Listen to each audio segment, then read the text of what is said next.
somewhere. All right, there you go. Let's see if I can get it. Wait a minute before you leave. Don't do that. I know I'll be just a second, but we need to find out if it's gonna work. My job. It's a small world. Uh, Now He's I gonna share. remember, because you joined his team a little while ago, because I think you posted on Facebook and, Yeah. Yeah. Yeah. Yeah. Are you still using Helen? yeah, and I contemplated, I use it, since we're so far away and then I've got a full-time job, I'm I was like, trying to transfer it over. I thought he would be a good one, But you know, to it's- Yeah. join on a team with, but I didn't know if it'd ever work out, you know, so I just kind of You call him Never from time to know time unless you're for, us. yeah. It is for me. Because he's so busy, you know, on everything, so I haven't talked to him, been a few months since I talked to him, but Yeah, he's got me going. Yeah. It's a little bit further than what. well, I I'd say, want yeah, on a probably, regular basis, but yeah, it's still my neck of the woods, so I Okay. actually feel more comfortable Yeah. working with clients, yeah. just knowing the area. Mhm. There's so many other things that I do not feel comfortable. I'm trying to figure out. Yeah. 5964. So. Just in case I'm down there. Okay. Good. Well, let's see, is it sharing? Oh, yeah, it's sharing. Cool deal, cool beans there. Alrighty, have fun. Let me know if you need anything. Thank you very much. Those bold sessions, how long do they last, do you know? They usually run until like 2:33. Yeah, it's So 10 to like- 3 the first day, 9 to 3 the rest of them. 9 to 3, okay, thank you. Free lunch too. Yeah, Well, free part lunch. of the package, which any agent that doesn't go to Bold, I think is just crazy if they're new. I'm giving it a shot. When you go to the opening deal, You want to sign up, send me an email. the thing I've always told people is that, you know, I taught school for 10 years. You know a good teacher when you see them, right? Mhm. I mean, they can just open their mouth and for 2 minutes, 5 minutes, you already know whether they're any good or not. We've had some crap ones, because we have Bold almost every year. I won't say crap, that's the wrong word. I'm sorry if they're being recorded. We've had people that weren't as skilled at teaching as you would like. Because it's really, you know, these are guys that get paid to do this and they fly all over the United States and do it. And some do it just because of the income. And some do it because they're really serious about it. And this thing, you know, even if the average number of transactions that come out of this, because it just makes you work the whole time, is 12 and a half. But if you did 6, let's say you were just half as good as everybody else nationwide, and you did 6, I mean, you're roaring. That's really quick over what is it? Is there 8 sessions, I guess? Whatever. 7. Yeah. I mean, if you come out with 6 transactions, that'd be killer. That'd make Christmas great. And it, you know, it's right there. I could go back to Hawaii. Yeah, it's coming in August into September. So really, you're getting paid in October and November, you know, leading up to it. It's just a good deal. I mean, look, I've been doing this for 27 years now. And I went to it because I was a broker and I felt like I kind of needed to, you know, but I went to 2 or 3 of them, but everyone I went to, I had to do the work too, like everybody else. And then I got busy, you know, selling stuff. I mean, which wasn't my goal. It was, I was, you know, but you can't help but if you do the work, you don't have to do all of it, but if you do some of it, you're still gonna come out way ahead. It's just, to me, it's just, I don't know why anybody wouldn't do it. Money.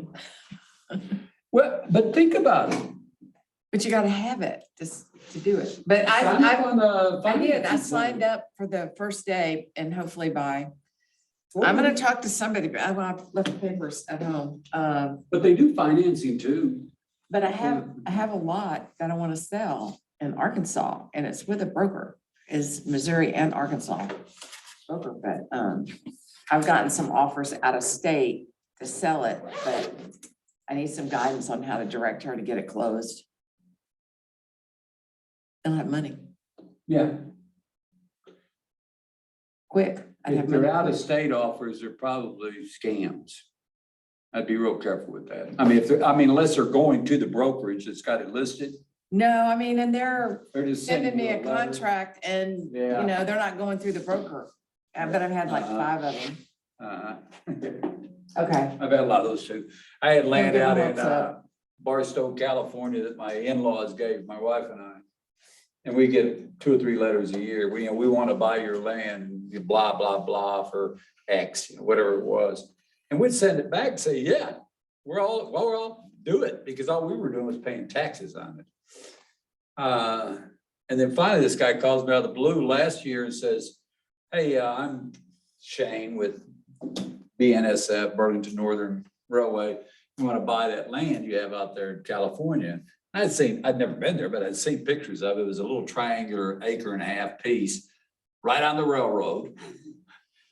Worth nothing, And he said, how do you feel about 10,000? I said, send it over. So we sold that thing as quick as we could. But that was the only real one I ever got. The rest of them were just, people go through the tax records and see absentee ownership and then. Well, I have 3 in Diamond City and I contracted, she's a broker and she lives in that area. And my lots are like right down the street from hers She's listed. on the them. corner. She's got them listed. And no, but she, I was gonna list them with her, but she said she wanted to buy them. And she volunteered the information that she sold 2, she bought 2 on her street for $9 grand. Mhm. But she assigned her new agent to them and they were offering like what I paid for them 20 years ago, like $3 grand. So I gotta get with somebody here to like send an offer for a realistic price, Call her and say, I want $9 grand. Okay, got You don't have to get with anybody to do that. You own them. I'll Okay. sell them to you. If you buy all 3 of them, I'll sell them to you for 8,000 a piece. If you want to buy one, I'll sell it for 9. Just make an offer. Okay. No, don't make an offer. I'll sell one of them to you for 9,000, or I'll sell all 3 for 8,000 a piece in a package. I mean, you don't need anybody to do that. You do it. You're the owner. Okay. And just say that, make sure when you fill it out down there in the contract that you are licensed, That corner, utilities are there. That's why I bought those because Where are they at? Diamond City. I know where Diamond City is. Look, has it got water and sewer? Yeah, but I have a house next door to me But I mean, you got water on and both sewer sides. Yeah, and electric. yeah, Then they're worth $9 grand. How little yeah. are they? And the 2 across the street on the other 2 corners, because I have 2 corner ones. One, I wanted to make it like a park because of the landscaping. But the other 2 were recently cleared. Just sell Okay. what you need to do. Just call her. You don't need anybody to do that. Just call her. And when she says, well, I'll give you 7 apiece, you say, well, if you buy all 3 of them, I'll take 7,500. I mean, whatever. If you really want to sell them, Yeah. call her directly and say, I'll sell these to you. Or I'll sell them to anybody else. And one other lot, probably the cedar on it could, Well, the other thing, say, but I just, if you want to One's sell them to good. somebody else, then you'll need to add your commission on top. right. So I always start this contract class was the first thing is that your primary job is lead generation in real estate. And people don't get that. A lot of times you think you just walk in, suddenly the business falls in your lap. It really doesn't. That's why bold, if you decide to go to the first class, even if you don't buy to go to the rest of them, it's so important because a lot of it is about lead generation. That's really important. And so you've got to find ways to lead generate. I don't know if you're in the team meeting the other day, the guy was talking about, open house is a great way to lead generate. But they're not for everybody. I'm not worth a dang at them. I don't know what happens. I can't do them for some reason. I've done them all my life too, but I don't ever sell anything at them. My wife can do an open house and she's been in the same length as I have, rarely works. Sorry, honey. But she'll go to an open house if she wants to and sell the house and get 2 listings. I mean, some people just are naturally good at it. And I think I might scare people. I'm not sure. I don't know what it is. I never thought about doing the open house and you get the contract for the sale. Yeah, well, if you have the listing, Even if you're not the listing. If you're working with the buyer, yeah, you get to write the contract. Cool. But if you might do an open house and not get anything out of it, Right. but maybe you just generate a buyer who doesn't want to buy that house, but wants to buy something else. Right. There's also expired listings, which aren't as many as there used to be, but they're still out there. These are listings that are listed. For some reason, they don't sell, it's typically priced. And then for sale by owners, those are good ways to generate leads too. There's also door knocking, which I mean, it sounds really kind of like scary, but you do it with somebody else if you're gonna do it, you know? So you've got two people. And so Jim Boland lists a house in Eagles Gate. And you go around and say, we've just listed a new, we, being Keller Williams, just listed a new property in the neighborhood, you know? Would love to have you come down. We're gonna do an open house in a couple of weeks and, you know, you not happen to think about selling your house, are you? But you're just trying to generate any opportunity. And then there's church, school, ball games, kids games, whatever there might be that you do other than what you do. Those are great lead generation sources too. And then, but the best one is your sphere of influence, that group of people, your brothers, sisters, mothers, dads, uncles, nephews, that tight group that's really tight for you, that if you're gonna have a social gathering at your house, they would come over, you know, and eat free fried chicken or something. That's your best group. But the thing to remember about that group is it's like the spokes on a wheel. Here's this center right here with your 10 people, they're tight. They're definitely gonna buy something. But every one of those people have a different sphere of influence than you do. You know, your dad or mom knows 10 other people that you kind of know, but you don't know them for real. But, you know, if you can get this core to let you reach out to this core, who let you reach out to their core, I mean, you can get 100 people in your sphere of influence real quick.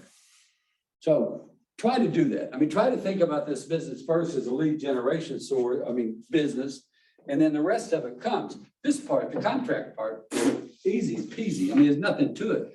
I mean, it looks intimidating when you first get to it. Your job is to learn it well enough that you can paraphrase it to a client.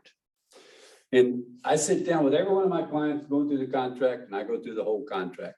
I see now, and I will recommend that you do not do this.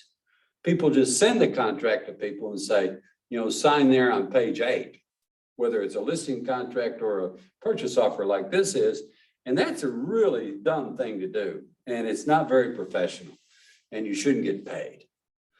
You know, now, if you go through the whole contract with them in your office or in a consultation, and then you send it to them for electronic signatures, that's a whole different deal. But just to send it to them and say, you know, here's the price we agreed on, sign on page 8. That's not very professional. That's why we go through it. I mean, we're trying to generally learn the contract, and you can within about 3 hours. And hopefully it'll be done before that, but it takes quite a while. Now, if you have to leave earlier than that, then you'll need to pay me somehow because kidding. All right, so the contract, it's 8 pages. There's more to go with it. So if you write a contract,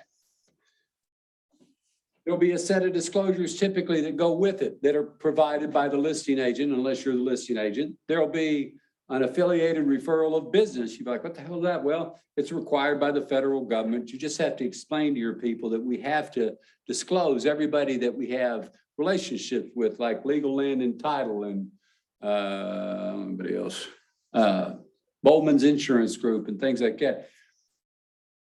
And you do that because back when the last recession, there was a lot of fraud that went on that led up to it. And so now we have to disclose that simple document. They just sign it. There's also, if you're going to write an offer, you're typically going to have an agency contract. It's a buyer's exclusive agency contract, which says, I'm working for you. And then as of right now, if I look at the MLS detail sheet that goes along with that, I'm being paid by the seller. Unless it's a for sale by owner or an unlisted property, you're typically being paid by the seller. Okay, so you're gonna have those documents, and then you'll have the Missouri Broker Disclosure Form. Are you familiar with that? Sort of. Missouri Broker Disclosure Form, which says, here are the agencies offered in Missouri, and if you want representation as an individual, a customer, you want to become a client, then you've got to initial this. We have to show this to you, and you're going to have to sign a contract, which is that exclusive agency contract. Okay? You're going to have at least those documents, and the MLS detail sheet should always be included with your offer. So here's the contract, and later on it says this is the whole thing. It's not. There's other things, the disclosures, affiliated referral of business, Missouri broker disclosure, MLS detail sheet, and there might be lead-based paint disclosure depending on the edge of the house. Okay, so if we look at this, it starts out, contract has legal consequences. If you don't understand this, consult your attorney before signing. You're gonna have that every once in a while. And if they say, you know what, I really want my attorney to look over this before I sign it. Okay, I mean, that's fine. That's what it says. And it will probably be a good idea for everybody to do it, but they don't do it. And then the residential sale contract is made by and between. You'll notice here, this agent did a pretty good job because you put Donald J. and Carrie J. Babb. Sometimes that's important because if it's a common name like Smith or Jones or something like that, it's better to put their full name and their middle initial. We're going to assume here that they're probably husband and wife, and they are in this case. The thing to remember is it could be Donald J. Jones and Carrie J. Babb. And they don't have to be married, right? They could just live together for the last 20 years. Or it could be now Donald J. Babb and John Smith, and they could be married. I mean, there's a lot of different things that we've got now that we didn't used to have. So when you're with clients, you know, you do try to determine their relationship at some point, husband and wife, you know, best friends. We just, where you have this is my significant other, or they're actually married, whether they're of the same sex, different sexes, it doesn't matter. You need to determine that at some point because the title company may ask you that. Now, also on this, which is interesting, you can write anybody as a buyer in there. So it could be a trust, it could be an LLC, it could be a corporation. And we see it quite a bit. So that could be, in this case, that could be the Dina Mae Nanneman Trust created by E.R. Miller in 1985. That could be the name of the buyer. So even though it's an entity, that's what that's called, whether it's a trust, an LLC, or a corporation, or a business that's buying this, it could be an entity on that buyer line. But when you get down to where they have to sign, it has to be somebody with blood that signs it. So it can't be the entity. I mean, if my corporation is Kelby Lane Inc., but I can't go to the bottom on page 8 and sign Kelby Lane Inc. I have to sign James L. Boland. Okay? So it has to be a real signature. And I get that question all the time. It's the same thing if you list a property. A lot of the people that do flips, they have, you know, like flips are us or something like that. And then they sign flips are us. We can't do that. It has to be one of the signatories from that group that signs it. Okay? Be good with that. All right. The next part is the seller agrees to sell, buyer agrees to buy. You're talking about the real estate. And it says if it's incorporated, put that there. You know what? We're better off just putting the name of the city. You know, we know Springfield's not an incorporated city. It's a city. But some of the other brokerages require us to put it. So like if it's Willard, put Willard. If it's Walnut Grove, put Walnut Grove. If it's in Springfield, put Springfield. It's not going to be wrong. But if you leave it blank, you're liable to get it kicked by another company back to you and say, hey, we want the name of that in there. And then the address here, this is a condo, but it's 350 South John Q. Hammonds Parkway 3D. This is a great example because if it has that suffix on it, such as street, lane, circle, cul-de-sac, avenue, you need to make sure you put that in there. Because when it goes to the lender and then goes to underwriting, and the underwriter pulls up the actual address that the post office uses, if you've got the wrong one on the end of it, they can kick it back also and make you wait 3 or 4 days to sell it. And then here we have the city of Springfield, the true zip code, and then the county has to be included every time.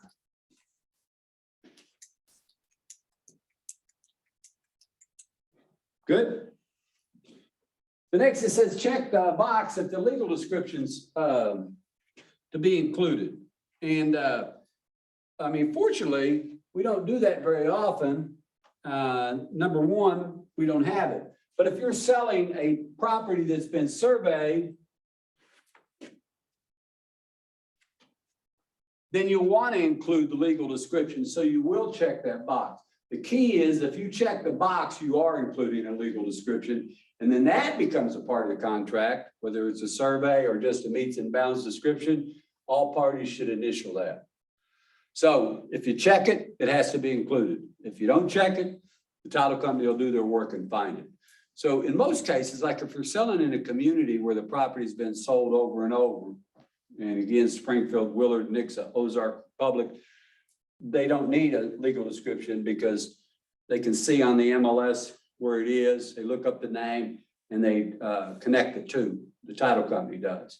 But let's say it's 10 acres out of a 40-acre plot that's being sold separately. Now you're gonna have to have a survey.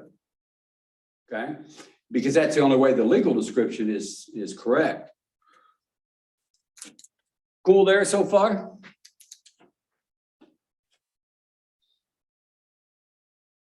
But people can like split off property like 10 acres from 30 and not necessarily have to get a survey.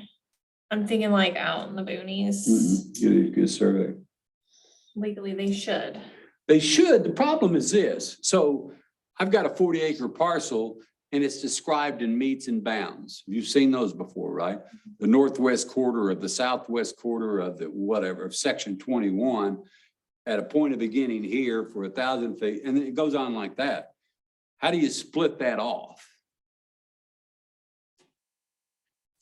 I'm just giving you examples of what I've Well, conversations over the phone where they're like, well, we're measuring it off and that'll be it unless you want to do your due diligence of survey. You know what I mean? I don't think a title company will do it. Because what should happen is there's a survey occurs, the survey actually is sealed and generates a legal description. It might be meets and bounds, but it generates a legal description. And then that legal description, you take the survey, it's recorded at the county seat, and then the county applies a parcel ID to that property. Because if not, if you split 10 off of the 40, everything's still got the same parcel ID. I guess I'm going down a rabbit hole. Yeah, don't do that. I know. Always make it easier than it is if you can, rather than harder. It's easy to say, okay, my client is selling 10 acres of his 40-acre parcel. And that's if you'll look at the, you've got a sketch off of that and a line drawn. Doesn't mean it's official. Here's what he's selling, okay? All parties agree a survey to be completed prior to closing. And then, And then I still wouldn't check that box because a survey hasn't Because you been don't have done, right? yeah, that's exactly right. Okay. But I just think if you're gonna split a parcel off of anything, you better get a survey. Because if you don't have a true legal description. So now you could be in DFE, you're not from Ava, are you? Pretty close, like. Okay. Mountain Grove. In Ava, you might get away with that, but not necessarily because we've had a closing that's been scheduled there since last November that hadn't occurred because we're still waiting for an easement to be done. And the judge only comes in once a month. And so if he doesn't decide to look at it that month that he's in, you gotta wait another month. So now we're on month, whatever this is, 10 or 11, 12. I think it's been longer than that actually. But anyhow, so how could have that been avoided? In our case, we needed an easement. If the easement had been surveyed beforehand, because true easement, when you see it in this information, talks about easements right there. When you see it on the contract and you see it on a listing and it's in the legal description, the easement, it's got a meets and bounds on it too. A 40-foot easement that continues for, 200 feet east and west, blah, blah, blah, blah, blah. So that's why you have to have it if you want to protect yourself and your client, whether it's a buyer or the seller. Because when the buyer goes to sell, say they buy that 10-acre parcel and somehow you got it through and it says a piece of a 40-acre parcel, but it's still got the same parcel ID, you go to a different title company, they sell it, they sold the whole 40 acres. It could be a mess. So the best thing to do is you get a survey and a legal description, and then you get a parcel ID, which is a tax identifying number that, gets applied to it. And every listing you take, there's another reason, you have to put in the tax ID.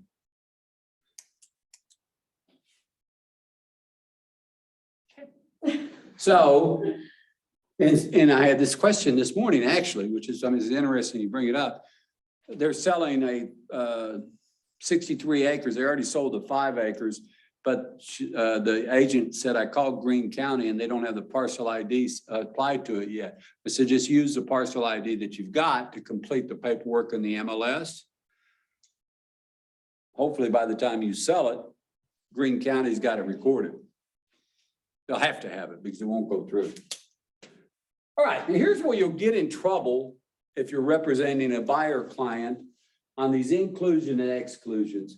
Basically what this says is, look, here's all the stuff that's on our property and we're selling it with our property, but there's some things we're not selling. So if you'll go through that list, you look, it's pretty obvious, right? Garage door openers and controls, on the exterior, lighting, landscaping, fences, including PEP systems if you have it, the underground kind, sprinklers, attic fans, lighting, and so on. Flush mounted speakers. So is that a flush mounted speaker up there? No. Well, if you don't know, but your client wants it, so you should write in there, flush mounted speaker to be included. Okay? So is that one? Hell, you know, I don't know. That's why if it was me and I was writing the offer, I'd write flush mounted speaker in the training room to remain with the property. These are actually flush mounted for sure, right? The green ones? Yeah. So those are actually, we know those are flush mounted, but are those flush mounted? They're kind of flush mounted to the wall. And so, but so if there's any mistake in your mind about what's being left with the house, then you write it in. Heating, cooling system, solar panels. If you see solar panels on a house and you're writing an offer, the first question you ask the listing agent, if they haven't done their job, is, are they paid off? And if they're not paid off, how much do they owe on them? And if they want to sell them with the house, how much is the monthly payment and is it assumable? But remember this also, if it's your clients are buying $150,000 house, God help you if you can find one, and it's got solar panels on it, and the solar panels are $33,000, now it's a $183,000 house. And now your clients may not qualify. Because you could go in and write the offer on the house and then take that to the lender and say, oh, by the way, we're assuming the payment on these solar panels for $300 a month. And he goes, that won't work because their debt to income ratio is wrong now. They don't make enough money to cover both of those. So solar panels, be careful with them. So if you're listing a house, you as an agent, that's the first question you ask, are they paid for? If not, is the loan assumable? How much is the loan and when is it paid off? And if you're buying one, same questions. Propane tanks. You get out on the edge of town or in the country anywhere, and you're probably going to see a propane tank because we don't have natural gas running everywhere. If you see one as a buyer's agent and it's not in the listing, whether they own it or lease it, you've got to ask that question to protect your client.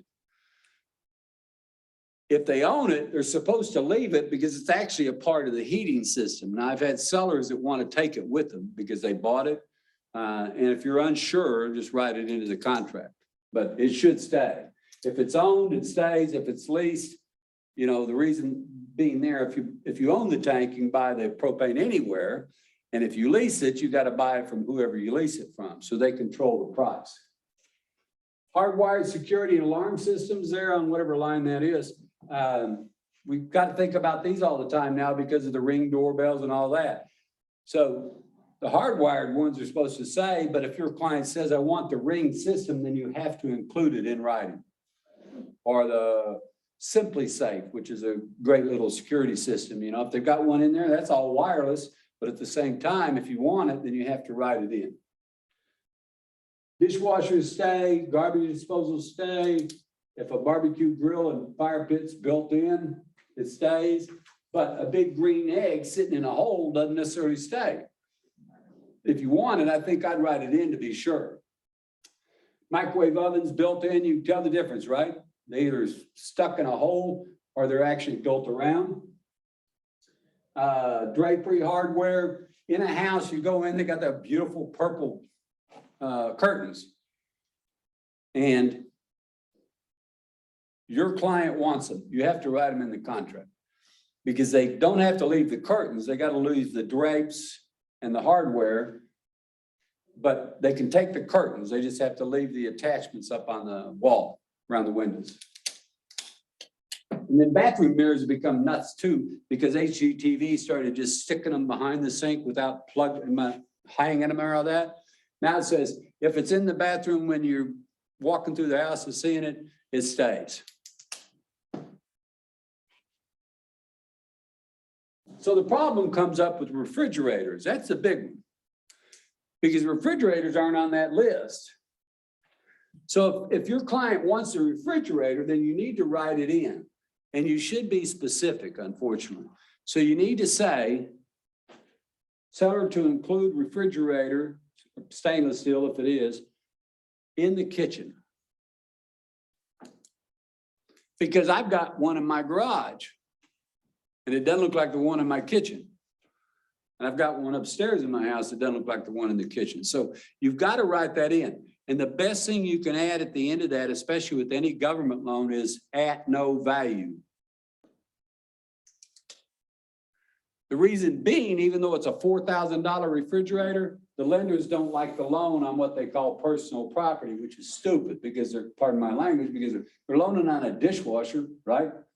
But they can't loan on a refrigerator. Right, but anyhow, so stainless steel refrigerator in the kitchen at no value. Or if you look here at this example that we're using, the one that's on the screen, it says washer, dryer, and large entertainment center with TV and living area. Very specific. They want that included with the house.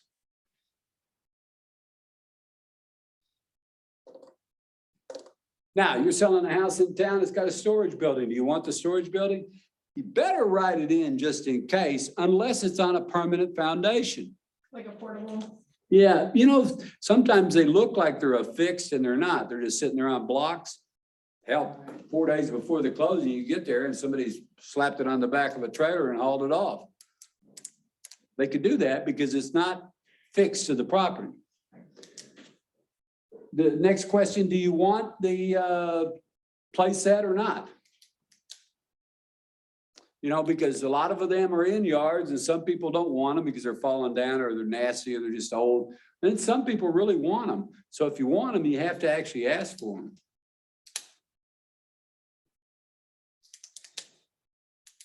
There's so much to remember. Huh? So there's so much to remember. You know, but it becomes second nature. It really does after you do it for a while. I mean, it's not like it's confusing because the first time you run into solar panels and you have to go through all of that, you'll never forget it. And the first time you forget to put the refrigerator in after your client said that they wanted it, you'll never forget it because it'll be your fault. And I don't care how well the transaction goes. They lost a $4,000 refrigerator. They're blaming it on you and they're wanting you to buy it. You don't have to. But if they told you specifically to put it in, then that's not very good representation either. The other things, it's not up here, but just keep this in mind on farms and stuff like that when you're selling rural property. The gates, those metal gates that you see, a lot of times those aren't included in the farm sales. Right? Anybody lives in the farm? No. Because they're all personal property. They're not like in concrete. You just pull up on them and you can haul them with you. They're kind of heavy. But if you want the gates, then you have to actually include it. Unless it's a fixed gate, you know, you can tell the difference in the two, I'm pretty sure. Waterers, a lot of times farmers take their waterers with them. I mean, just farms are different than residential properties. And then on excluded items, this could be the same thing. You could say, seller to take refrigerator with them. You know, they got an old beat up green or yellow one from 1964. Now it's still running after 59 years, but they don't want it. Okay. the concrete lions in the front yard with the dragon heads. I don't want them. The storage building, because you know how some storage buildings are, if you buy a nice one, it's a nice one, but those old metal ones, after about 5 years, they start leaning, they're rusty. Seller removed the storage building prior to closing. Seller removed playset prior to closing.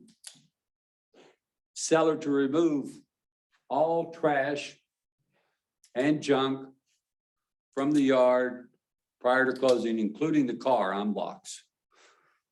I mean, those are pretty simple things that you can just remember, but it's either an include or an exclude. And if you're not sure, it's always an include, or exclude.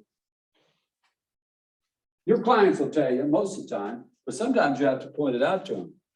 I mean, if they say, "Ooh, I love that refrigerator," you probably ought to make a note of that. In case they write an offer, we want them to be sure and get it.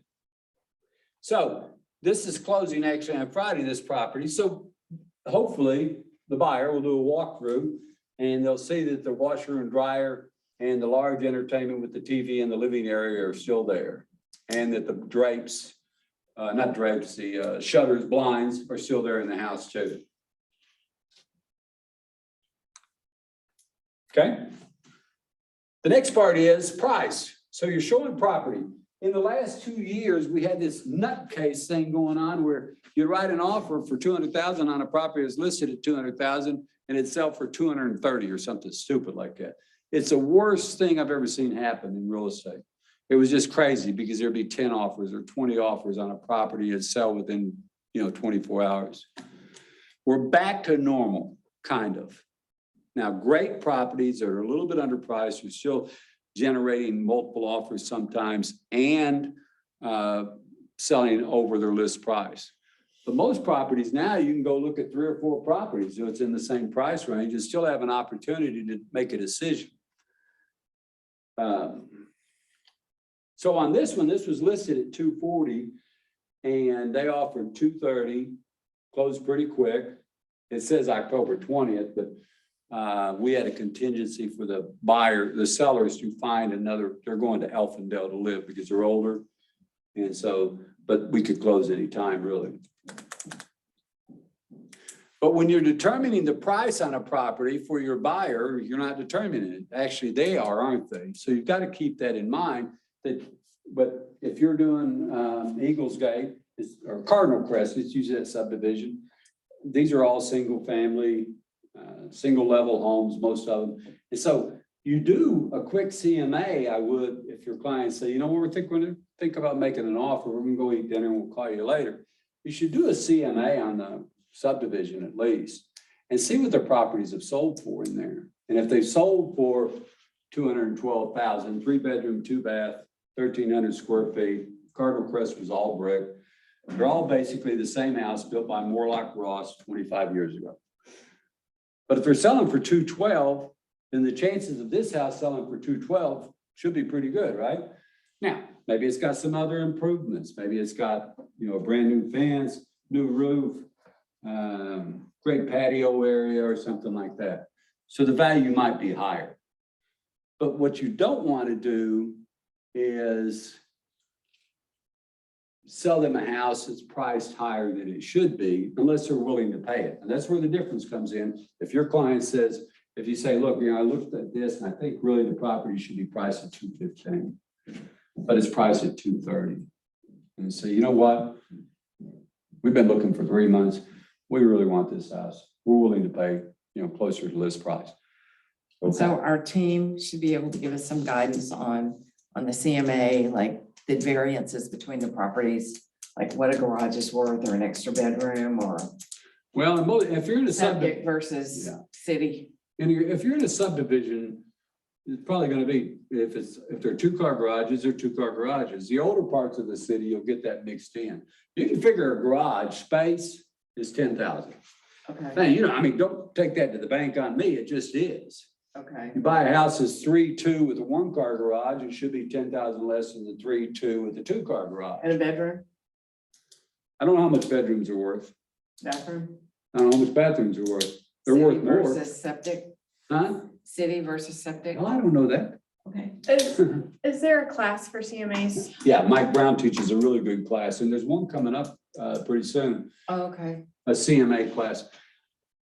Here's what you do on a CMA though. Say, you said you want to grow Willard, right? Walnut Grove and Willard don't sell the same. If you're gonna list a property in Willard, I'm listing one tomorrow. It's on 13 acres. So it's 4 bedrooms, 3 baths on 13 acres. Got a couple of outbuildings, no big shops, but a couple of outbuildings. The first thing I'm gonna do is I'm gonna go into Willard Schools, not Willard City, because Willard City is this big. Willard Schools is this big. So I wanna find that, because if somebody's looking for Willard, they might wanna be in Willard Schools more than they wanna be Willard City. So I'm gonna have this big area, big target area. And then I'm gonna put in there 3 to probably 5 bedrooms to start, 2 to 4 baths probably to start, 10 to 20 acres probably to start. And I'm just gonna push go. And it's gonna show me what's sold, pending, or active, if I check those boxes, in the last 12 months. And then I just go through and look at them.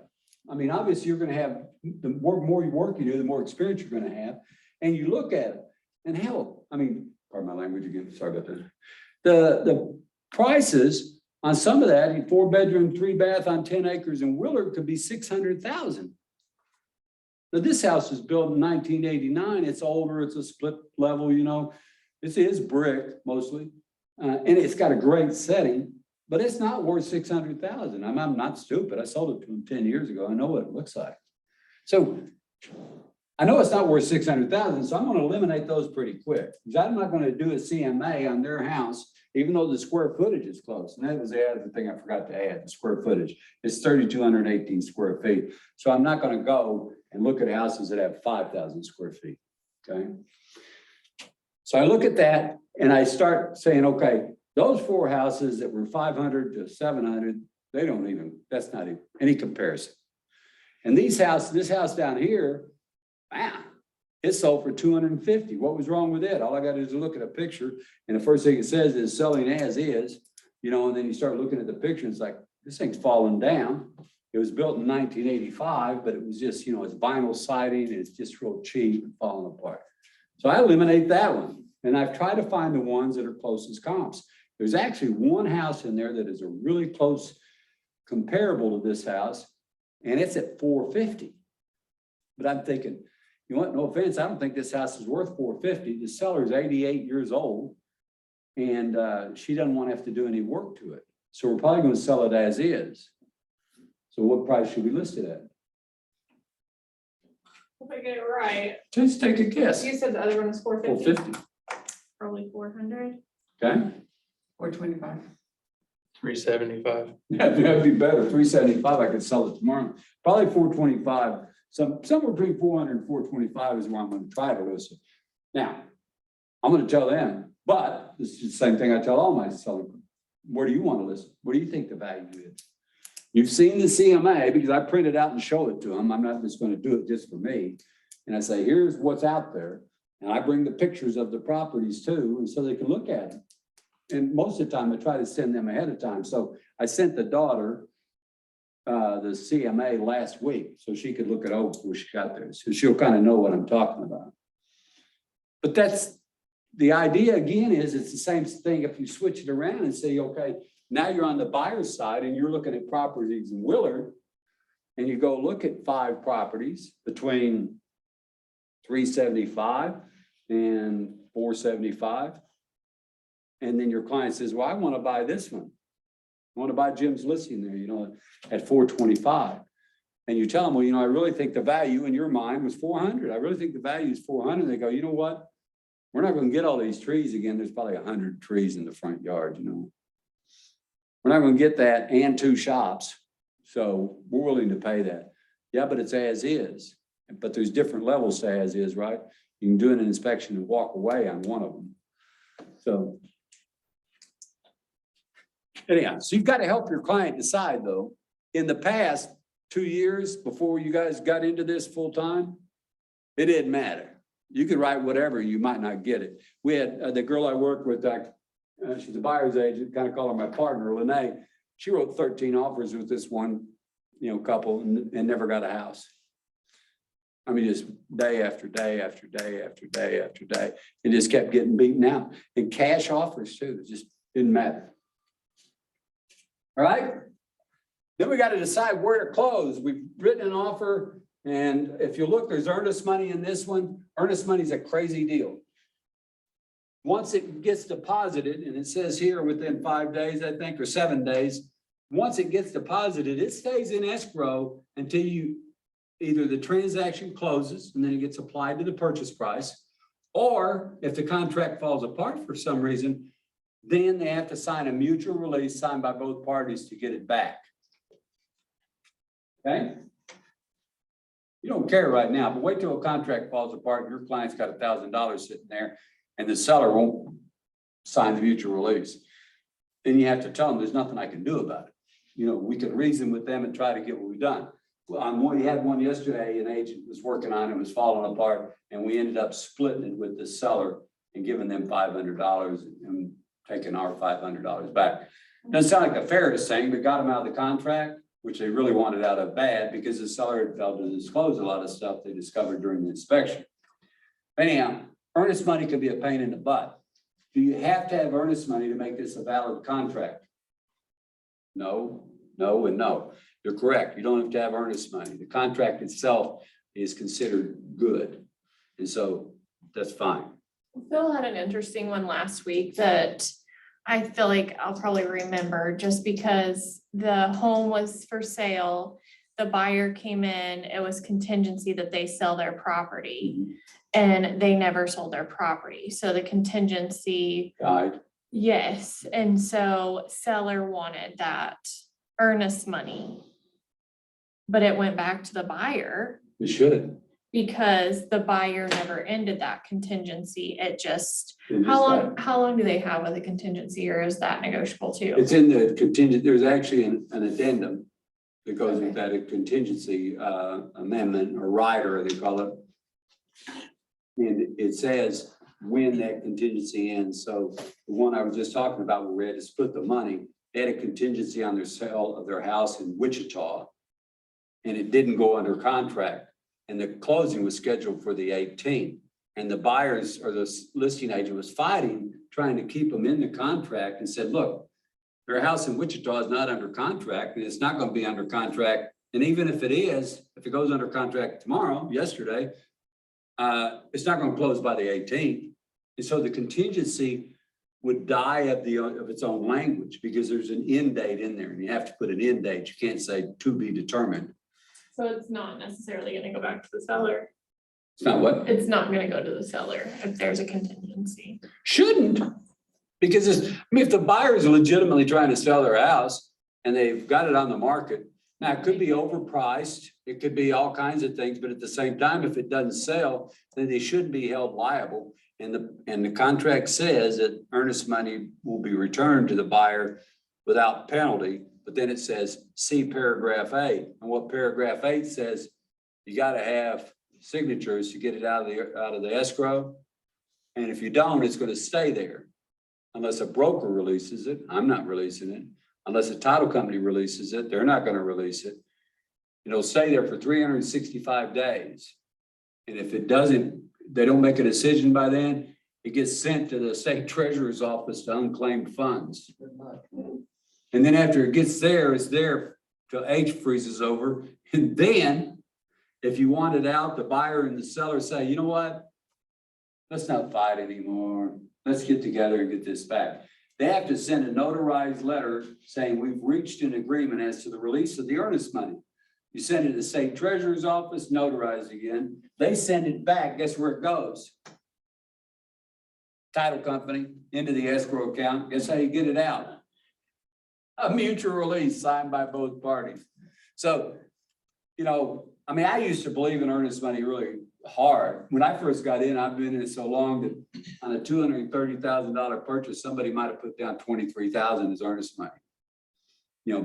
Because what earnest money is, if you know the English language, I am serious. I'm earnest about buying this. It hadn't worked out that way. And since we don't have an escrow account at Keller Williams, your client will never write an escrow check to Keller Williams. It'll have to be to a title company identified there in the contract.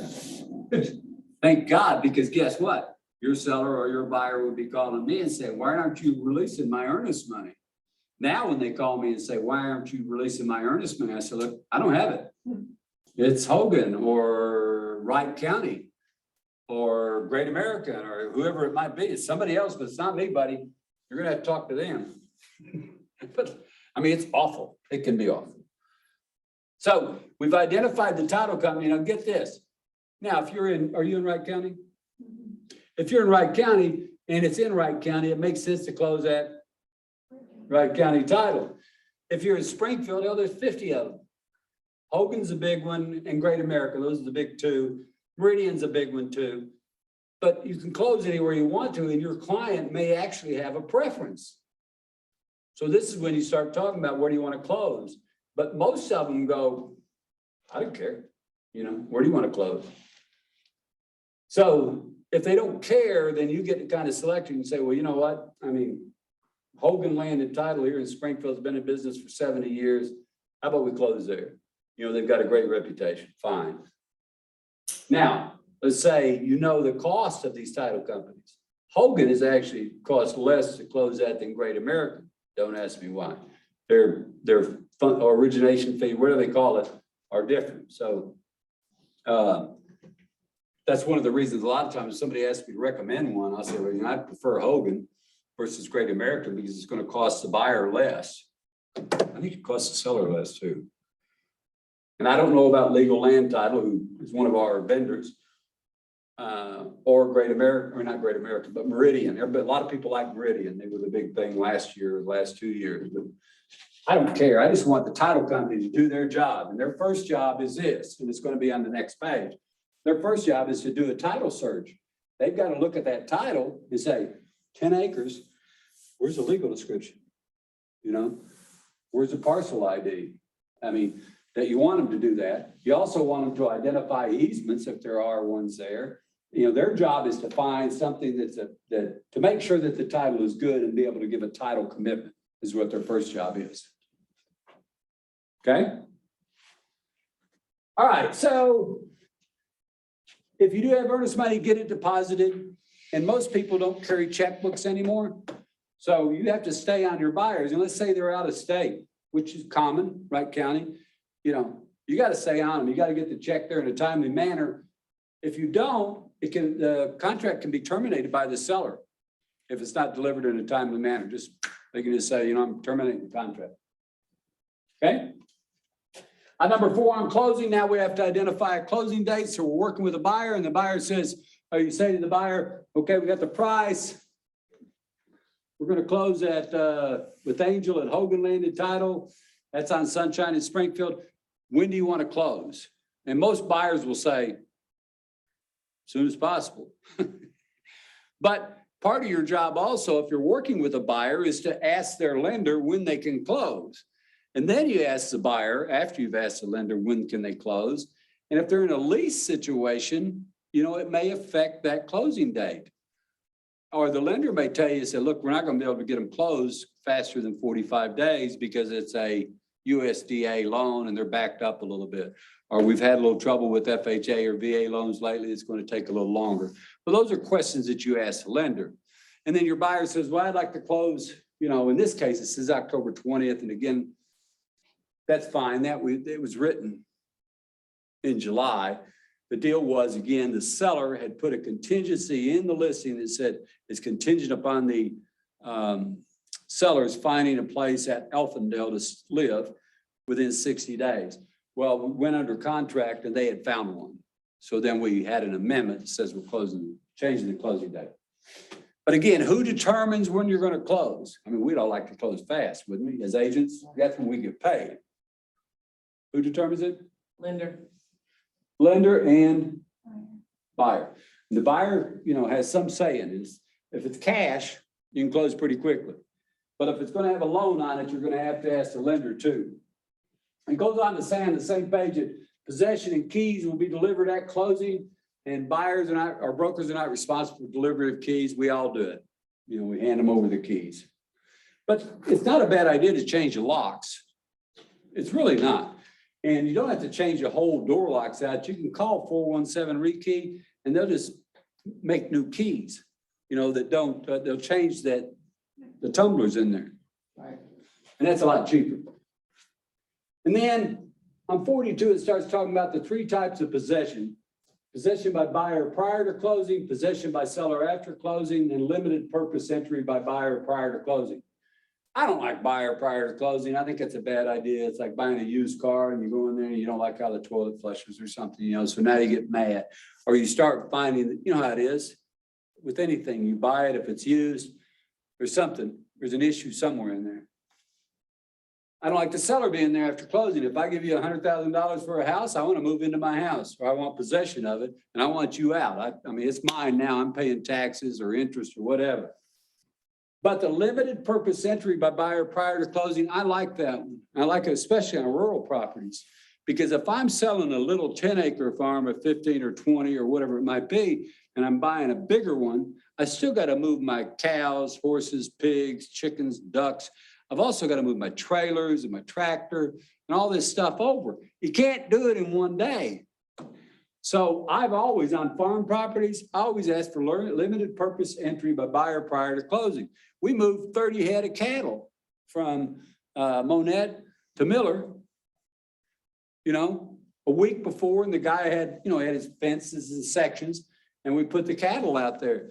But it took 6 days to move them, or 5 days or something, you know, with people working.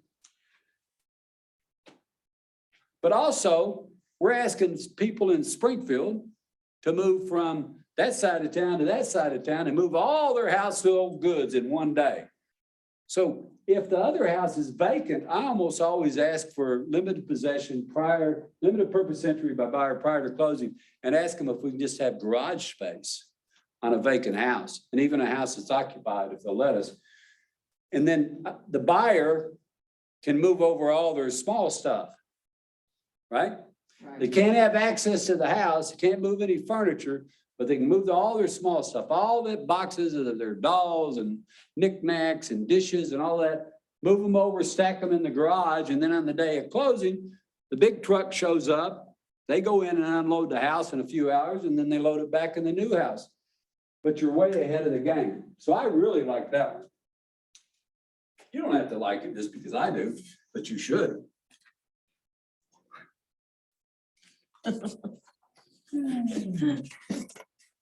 All right, and then on 45 through 48, it talks about if it's a tenant occupied property. Hopefully you don't have that. If you do, then make sure you have documentation. And then on 47, look what it says. The house is supposed to be vacant, but that doesn't mean it's going to be clean.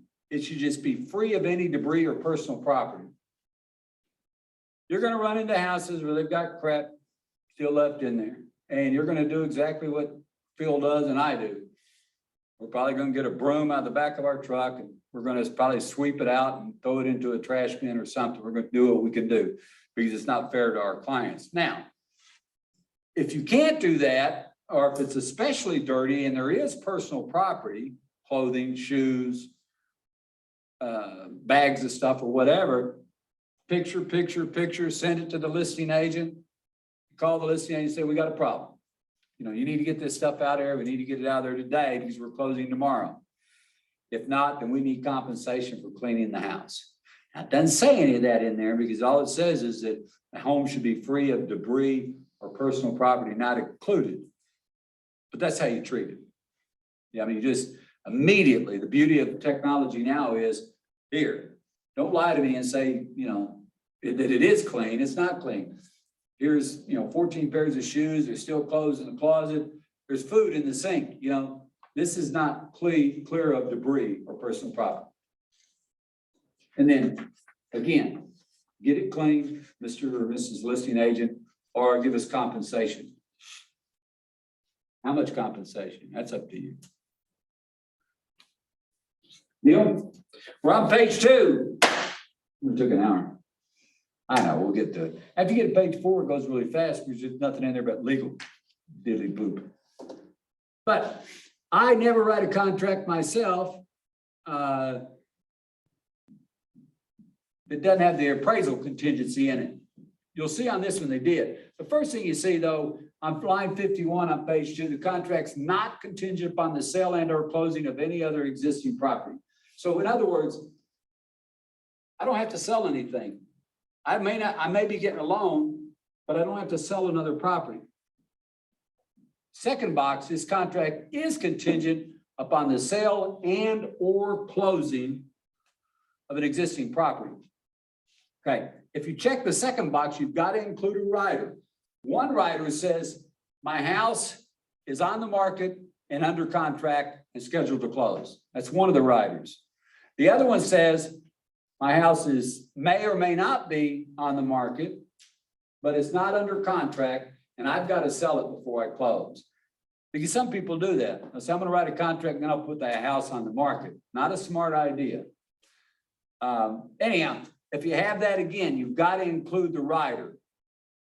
And then if you make this offer and it's a contingency for the sale and closing of the buyer's property, that's not a very strong offer. It's not going to be, if there's competing offers and you have that and the other person doesn't, they might accept a lower price because it's a cleaner contract.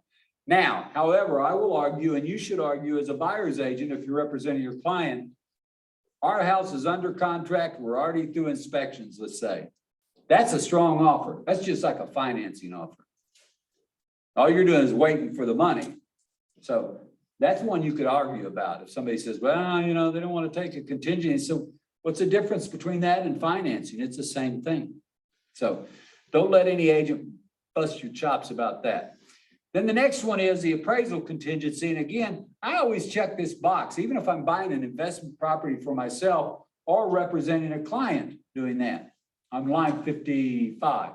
I check the box because let's say my client buys a $40,000 investment property, but his bank says, look, we got to get an appraisal. The bank comes back and goes, hey, that's only worth $30,000. Then I would, and this is what happens in here, you can send a notice to the seller that says, here's the appraisal. The home appraised at $30,000. We want you to reduce the price. Okay. And then, okay, listen to this. This is a good one. This is one you need to remember.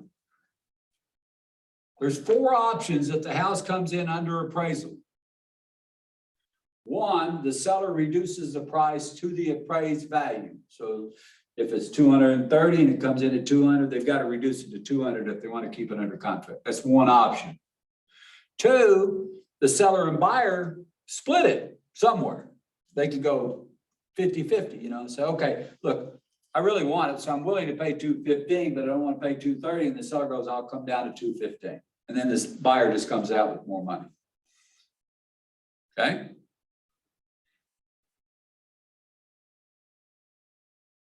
Three, the buyer comes up and says, I love it. I'm going to pay $30,000 more than it's worth. We had that happening in the last 2 years, which is really stupid. But they were doing it.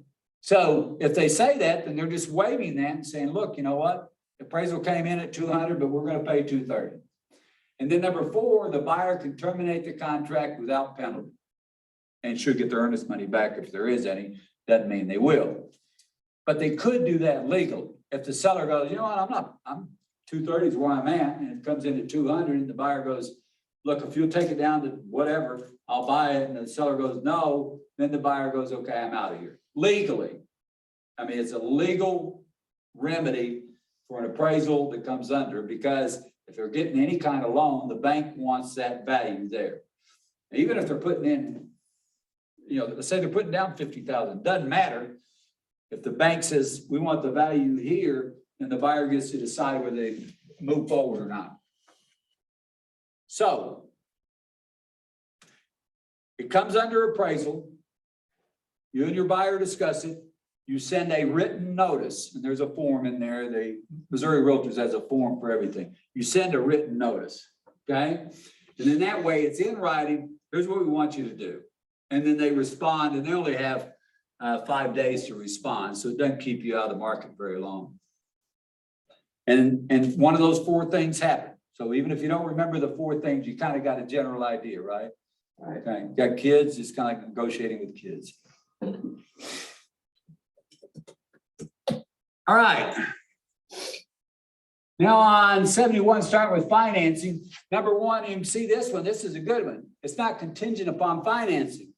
Now, when I buy investment properties or to flip or remodel, that's what I'm gonna check. Now, I might still go to the bank and borrow some money.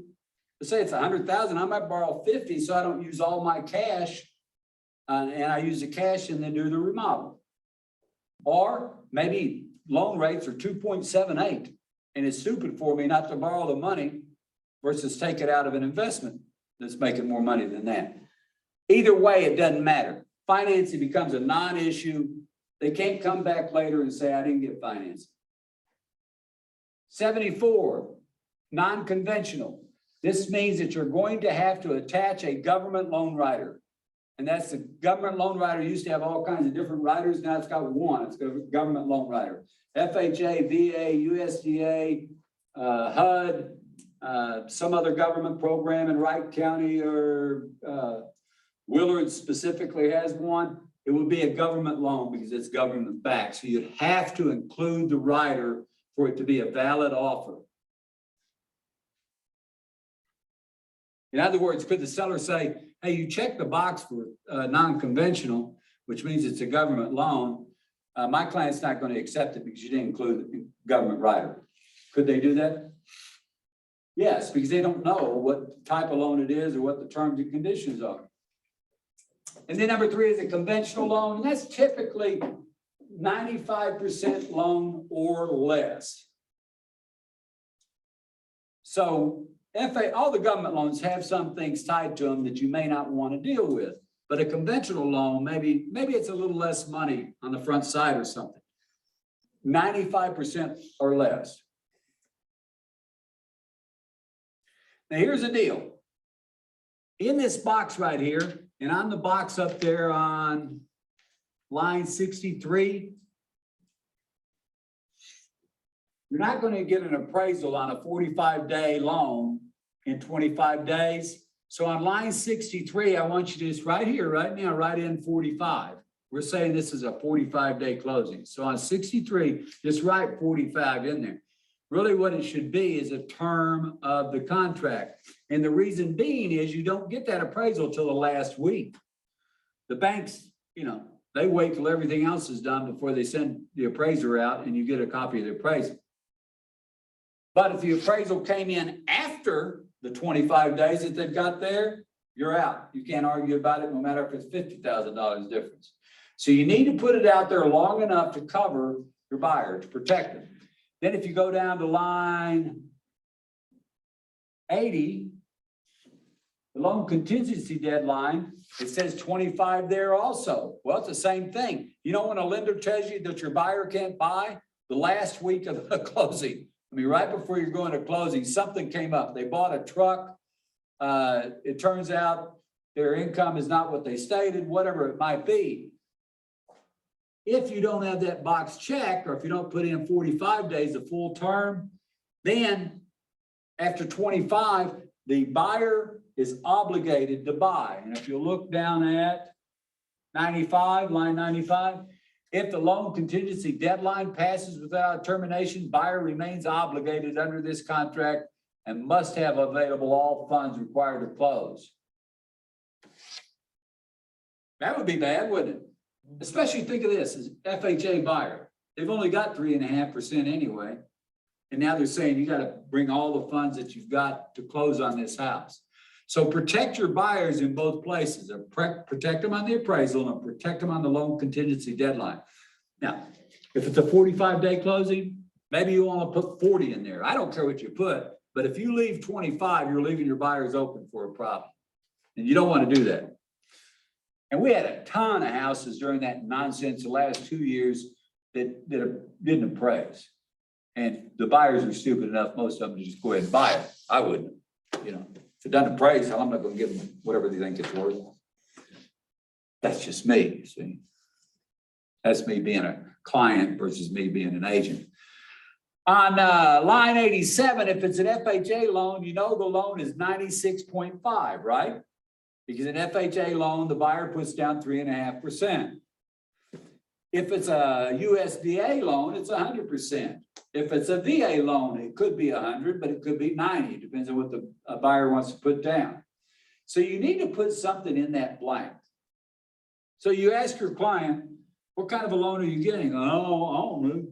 So you know, you talk to the lender and the lender says it'll be an FHA loan. So you know they're putting down 3%, so you put 96.5. Then you don't have to put the dollar amount in there, but then the initial interest rate not to exceed. This is really important for first-time buyers. We had the 3% interest rate, anybody could buy, even if the houses were stupidly priced, you could buy a house, okay? But now that they're 6.5%, almost 7%, think about that. $200,000 loan at 3%, your base rate is $600 a month. At 7%, $200,000 house, $1,400 a month, 2.5 times higher. That's a lot. So if you talk to the lender, I would ask this question always. What can't they afford? If the interest rate goes to 7, are they still in? If he goes, nope, if it gets to 7, their debt to income's too high. They won't be able to make it. That's the number that goes in there. And the reason you ask that question is to protect your buyer. Because if you don't have it in there and the interest rate exceeds or goes to 7 or exceeds 7, now your buyer can't afford to buy the house, but they're still obligated. That'd be a bad deal if you're representing the buyer. Remember, you have a fiduciary responsibility, which is the highest level of trust. You're supposed to protect them financially too. So, all right, got that? It's obvious. Even when it was 3, there are buyers that couldn't buy if it went to 4. And again, it's a question to ask the lender. Because think about that. If a $200,000 home again is 7%, I'm using that number just because it's easy to remember. That's $1,400 is the base payment, but you probably got another 100 a month at least in insurance. That's 15, and 100 a month in taxes. There's 16, and then you've got PMI, which might take it to 1,900 or 2,000.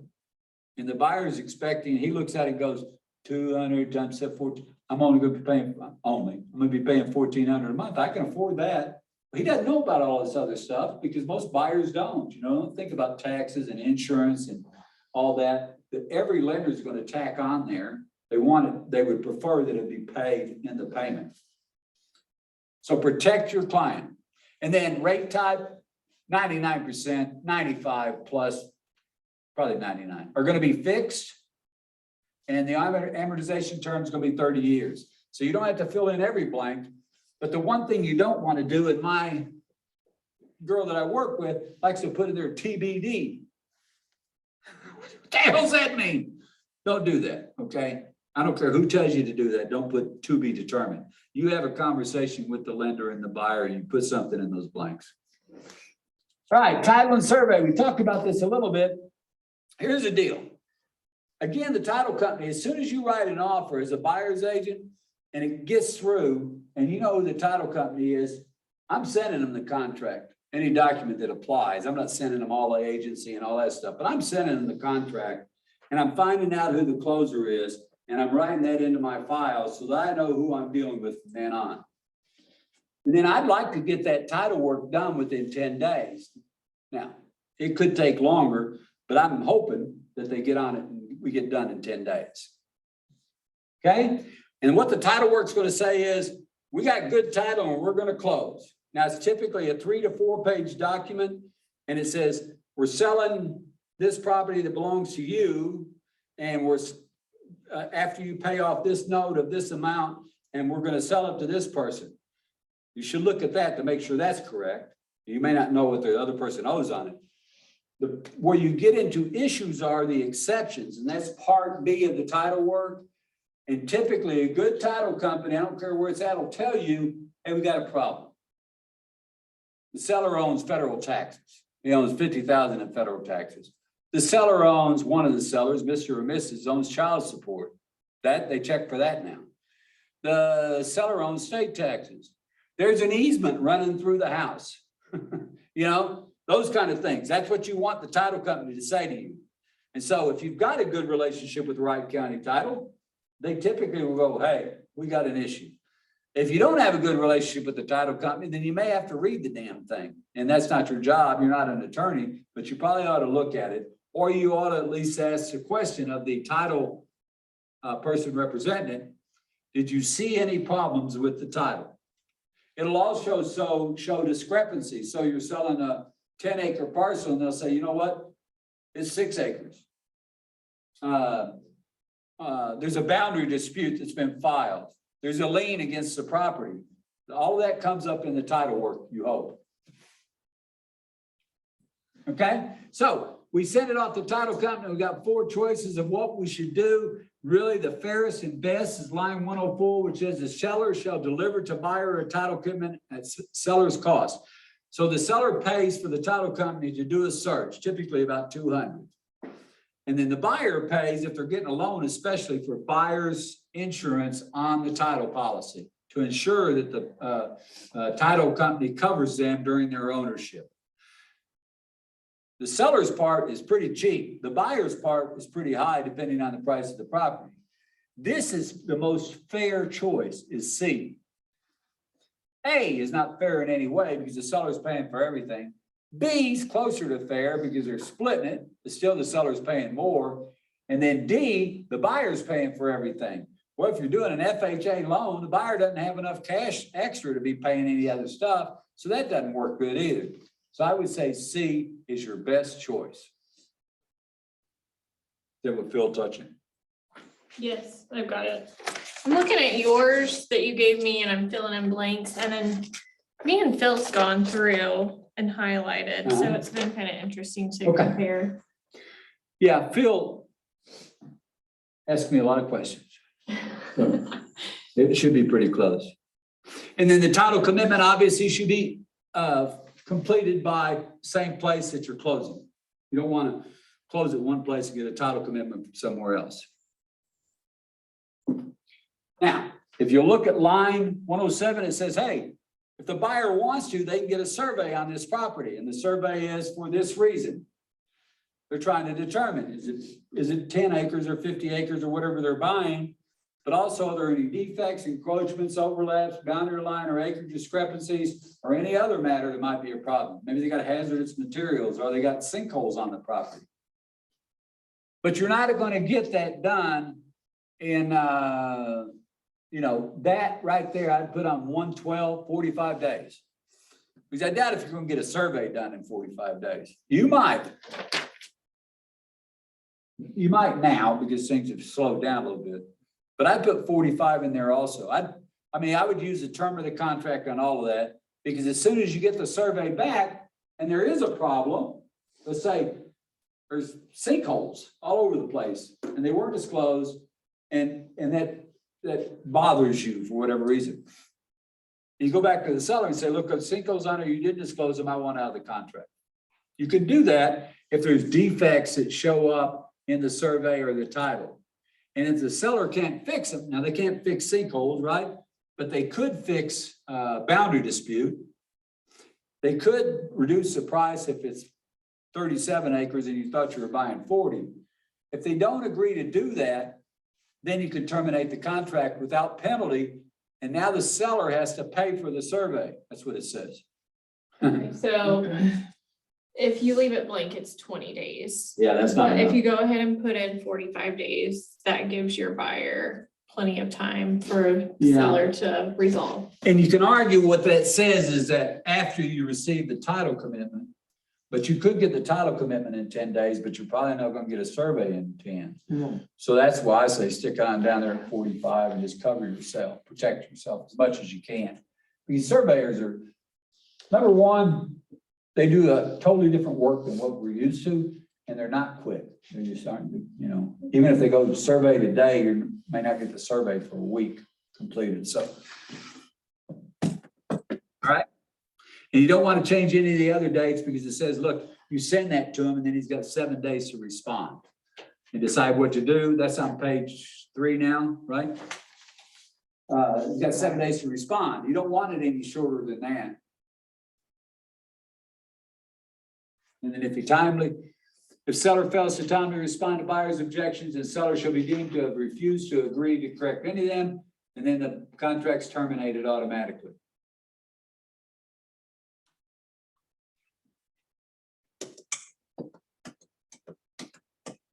Inspections. We have all kinds of problems with inspections, but I can see why. If you read the paragraph, which most agents don't read to it, it says, look, Mr. Buyer, the property is being sold in its present condition. What's that mean? As is. With no warranties expressed or implied, except as may be given to buyer in writing. Conditions of the property that are disclosed or clearly visible should be considered by buyer in setting the purchase price or by making correction of such conditions by seller requirement of contract. In other words, I go up to a house, I'm gonna write an offer, we think we're gonna write an offer, and the glass is broken in the door. Best thing to do is write it in the offer, right? I mean, no matter what the offer is, put seller to repair glass in front door prior to closing. I haven't had an inspection, but I can see it. It's right there. There's no reason to wait for an inspection. You walk into the house and there's a hole in the ceiling. Seller to repair a hole in the ceiling. You go into the back bedroom and it's painted black and the ceiling's black and the carpet's filthy and nasty because they've had a dog stuck in there. Seller to replace carpet in third bedroom and paint the walls a neutral color prior to closing. I mean, you can do all of that, which is what it says right here, right? Now, the last 2 years, you couldn't do any of that. You couldn't ask for anything. Now you can ask for stuff again. So I still do that. I mean, I didn't stop even during the frenzy. If I thought there was something needed to be done, I wrote it in there. Now, would you put that in the include, exclude, or would you put it in Special special agreements. agreements? Page 7.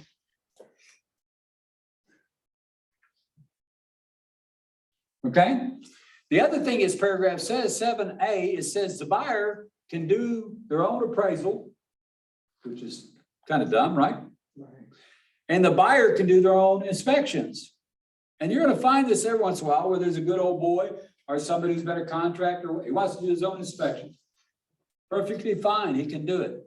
However, if he does an inspection and then wants to turn in an inspection notice, he has to include a report of some kind. Now, it could be written on notebook paper, and I've had that done. It doesn't matter. My suggestion would be if you have a buyer do that, then have them write it out, what they want on their inspection notice, and then make a report and include digital photos of some kind of what they're looking at. Okay? But my real suggestion would be to hire a third-party professional and take the responsibility away from them. But that's up to them. On B, I don't know why this paragraph is stuck here on 7B on property data. It just basically says that, look, the buyer has X number of days, and if you don't put anything in there, it's 5, after the effective date called the property data review period. Now, it gives some things that they could be looking for, such as zoning, taxes, school district square footage, land improvements, presence of registered sex offenders or other convicted criminals. But it doesn't say just that. So if you have 5 days in that blank, you're the buyer's agent, you write that in there, your buyer basically has 5 days to terminate the contract for any reason, headache, whatever. And it doesn't even take anything special. You can just send an email to the seller saying, we're within the property data review period and my buyer has decided to terminate the contract after further review. That's it. Nothing else. So I don't like that. So when somebody sends me an offer as a listing agent and they've got 5 days in there, I counter it. I'm not going to take it because I'm not going to allow the buyer to just get up with a headache and terminate the contract. Right now, we got a lot of that going on where buyers they're kind of squishy. They're not like they were just hard and fast trying to buy. They're trying to get out of contracts as much as they are in. So you've got to protect yourself. I wouldn't accept that. You can do what you want to. You're protecting your buyer. It allows them to terminate for any reason. But it may be legitimate too. Let's say you're buying a house and you guys aren't as familiar with Sparta Ozark, but they just bump into each other out there. And you can have a house right on the edge of the Sparta's, called Sparta, but still be in the Ozark School District. If you want your kid in the Ozark School District, you better be sure, which one you're in. Because Sparta and Ozark are two totally different animals when it comes to school district. Willard, Walnut Grove might be the same thing. I mean, Willard's, how many kids you got in high school? 1,500? Willard? I don't know, yeah, there's a lot. Or you could go to Walnut I Grove. go to Walnut Grove. Yeah, you could go to Walnut Grove and have a 20. regular school, and know every one of the teachers and every kid in the school and their parents, grandparents, and everything else. So you've got that, some people make those choices based on Willard's music program or their debate program or whatever. Some people make those choices based on Walnut Grove's girls' basketball team. Pretty good. Hartfield too, same thing. Girls and boys. All right, so if on C, if the buyer wants to do an inspection, then they have to provide an inspection report after they do it. So they go in and this inspection report, what it says is, what can they check and what can they look for? Anything. There's not any limit. They can have any inspection they want. And I tell the story I won't today because I don't want to keep you too long, I had a girl that bought a house and wanted to have it checked for evil spirits in downtown Springfield. Honest to God. It's been a long time ago, but they can check for anything they want. And you can't say, you can't check for it. Yeah, you can. You can if you want to. Aliens, who knows? So they can check for whatever they want. Now, your responsibility as a buyer's agent, part of that is, I think, in my opinion, is to make sure that inspection is ordered. If they say, I want to get an inspection, rural property, you're going to have a mechanical structure, which means the whole house and maybe barns, outbuildings, whatever, but also the septic and the well. And it'd be your job to arrange that. Now, hopefully you can find an inspector that does mechanical, structural, well, and septic. And then my suggestion to you, and you can do it any way you want to, as you go into your careers, is to make the appointment yourself. Call them up and you say, ABC inspection. Yeah, this is Jim Bolden with Keller Williams. I need an inspection done on 123 Smith Street. How soon can you get to it? And they go, well, we can do it Tuesday. I said, if that's within the time frame, that sounds great. What time? 2 o'clock, fine. Here's my client's information. Then they call my client and they get all the financial data from them and their name and phone number and all that. All I'm doing is arranging for the inspection, but now I know when it is. I can contact the listing agent and say, we're having an inspection at 2 o'clock on Tuesday. Now, every once in a while you run into a listing agent, oh, we can't do it at that time. Yeah, you can. We're doing the inspection, It says in the contract they have to allow it. All right, so we go out to do that, but you've got to, on D, it says if I'm going to send an inspection notice, I have to do it within a certain number of days. I never put less than 15 on line 160, ever. Don't ever put less than 15. Because if you're doing a mechanical, structural, well, and a septic, number one, the septic might have to be a separate inspector, but number two, the well has to go to the county to have it tested. And you can get an additional 5 days on line 163 just by sending a text or email to the other agent saying, hey, look, I've got to have somebody else come out and look at the septic because we're not quite sure what's wrong with it. And they automatically grant another 15 days. So now I got 20 of the 45 days that I can just do inspections and provide an inspection notice. And the inspection notice says, here's all the things that we found wrong with the property. Or not necessarily wrong, but we want corrected with the property. And it can be anything, trust me. These inspection notices are typically 40 to 60, our reports are 40 to 60 pages long. And you've got to counsel your buyer right up front and say, look, when you see the inspection report, you're going to think the house is falling down because the report's that thick. And when you counsel your seller, you've got to tell the seller, look, they're going to inspect your house and the report's going to be 40 to 60 pages long, but they're looking for things that really, we used to use the term material, but need to be corrected at this time. You got a roof leak, it needs to be fixed. You got termites, they need to be treated. You got structural issues in the attic, you got a broken rafter. You didn't know it, is when they put the new roof on, what they did was they threw those shingles down there and they busted a rafter. It needs to be fixed. You've got a cracked rafter or a floor joist. You know, you didn't know that obviously, or you would have fixed it. But those things happen, and so those are the things that need to be fixed, the big things. And there's other things. There's tree limbs on the house. There's loose spigots, you know, the water cock or whatever. And there's the drop down stairs in the garage is not functioning properly or doesn't reach the ground. There's things like that that come up that they may have just lived with, but the buyer's not going to.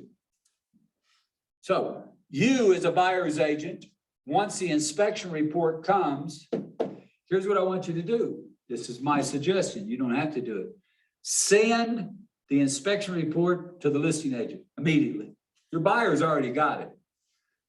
This way, the listing agent then knows everything that you're looking at.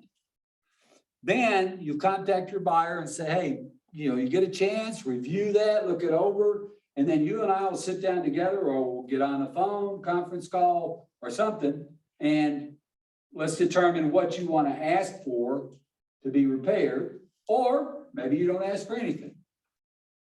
Never happens. Okay, so we get that done. And what I do, and this is me because I've been in it for 27 years, I go through the report 2 or 3 times. I always print it because I'm going to give them a physical copy of it the next time I see them. I'm not going to let them say, I never saw it, you know, or I only looked at it on my phone, which is that's a good one, you know. Just print it, bite the bullet, pay for it, and get it over to them. But I go through it 2 or 3 times. I write down what I think they should ask for. And then I construct an email and say, okay, after looking at the report, these are the items that stand out to me. And I always write them as seller to. So seller to repair or replace, or seller to have qualified contractor repair or replace the pelham in the crawl space, which is currently leaking per the inspection report. Seller to have qualified roofer, repair roof, as noted in the inspection report. Seller to have qualified contractor, repair the notched floor joist in the crawl space per the inspection report. But it's going to be clear, and you don't have to have a licensed contractor to do it. I know people think that, but if you think about, let's say Hartville or Walnut Grove again, they don't even have licenses probably, you know? And in Springfield, you want to get a licensed contractor, it's, I think, $25 a year for a business license. Doesn't mean anything, but you don't need a master electrician to put a switch on the wall either, right?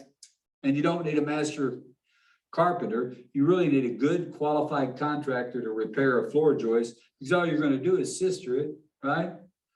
Or you're going to box around it, but you're not going to have, you don't have to have somebody come in there that's got 50 years of experience. They just have to be able to do it. So you write that up and it comes out as 10 items that you've written in the inspection report.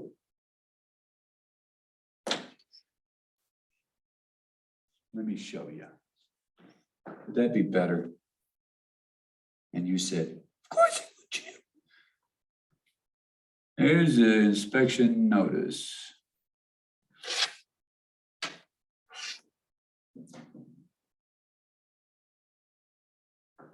All right, so here's from the home inspection. It says 2 sliding glass exterior doors need adjusted, repaired, or replaced. That's pretty good actually, isn't it?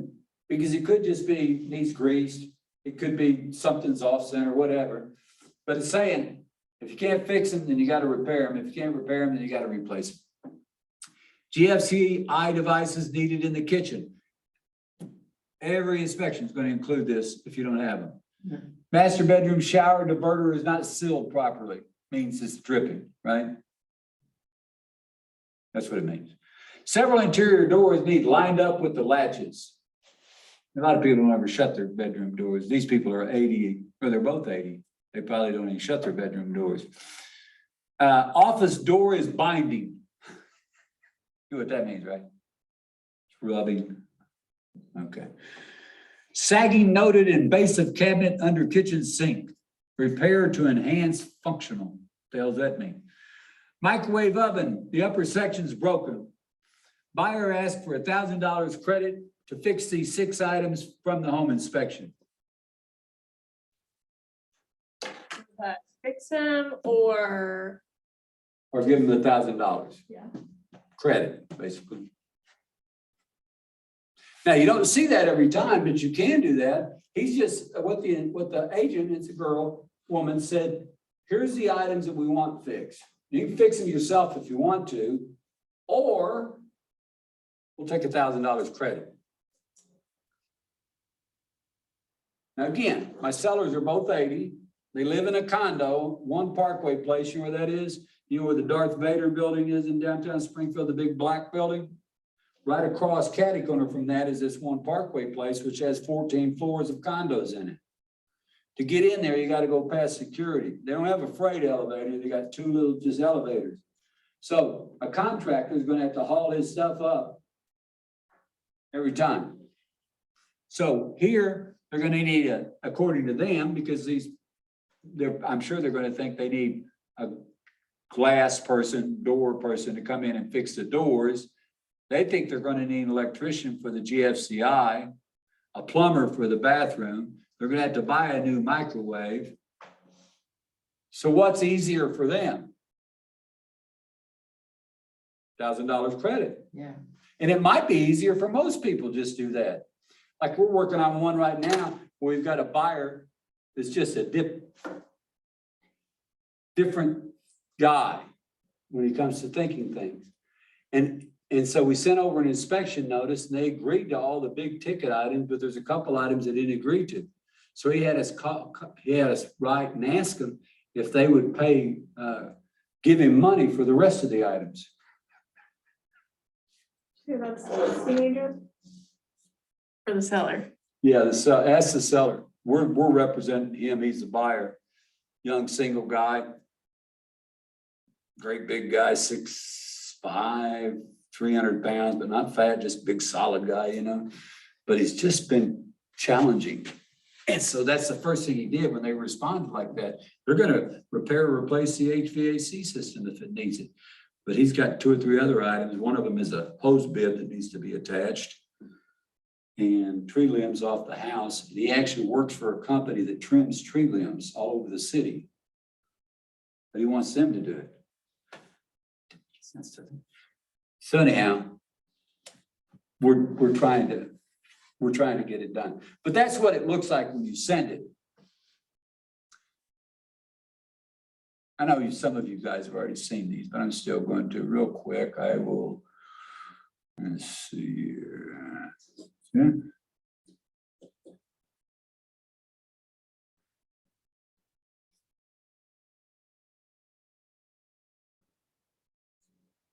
I thought I had the report in there. I don't have the report in there, but it's okay. You'll see one soon enough if you haven't seen one yet. And they really are intimidating the first time you look at them. But then you go through them. First 6 pages is CYA for the inspection company, and the last 7 or 8 sometimes are all the standards that they have to meet. So you don't have that much meat in there. You just have a lot of fluff. All right, so again, how many days you're gonna ask for? I don't care. I'm always asking for 15 because I know I've got 20 if I need it.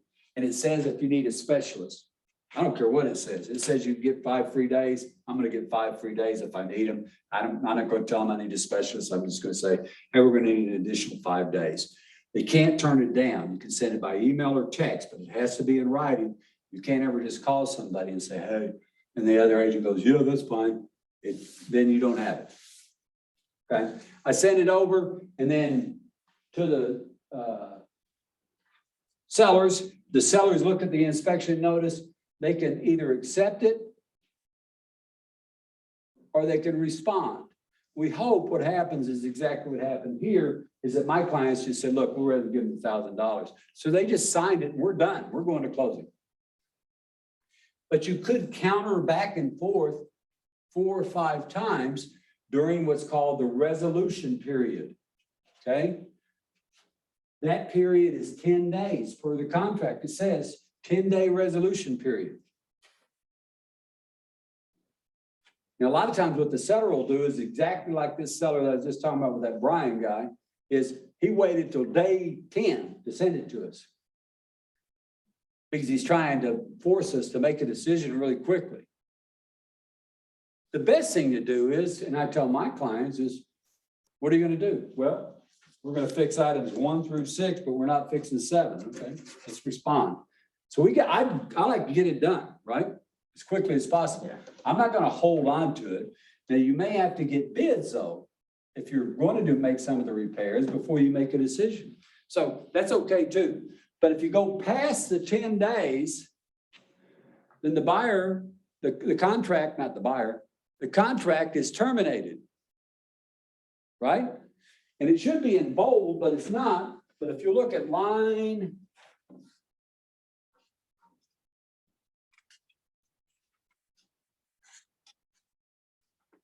181 and 180.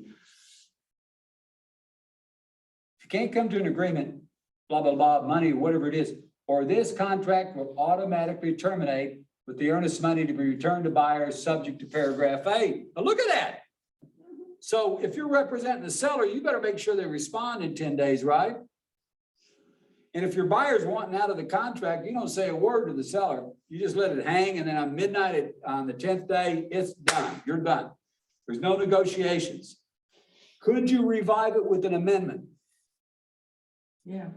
You could say, all parties agree that the contract has been extended and that the seller will make all repairs per the inspection notice. And that would be enough. You could go on. But you don't see that anywhere in here. I'm just telling you, you could. So really pay attention to the resolution period. And really, if you're the buyer's agent, you make sure that you get that report or the notice into the other agent within the 15-day period or 20 if you go there. It's got to be in by midnight of the 15th day or whatever day you put in there, or it doesn't exist. And if it doesn't exist, I don't care if your client's already written it, you've already signed it. If you haven't sent it, it doesn't exist. And then guess who it's on? You guys.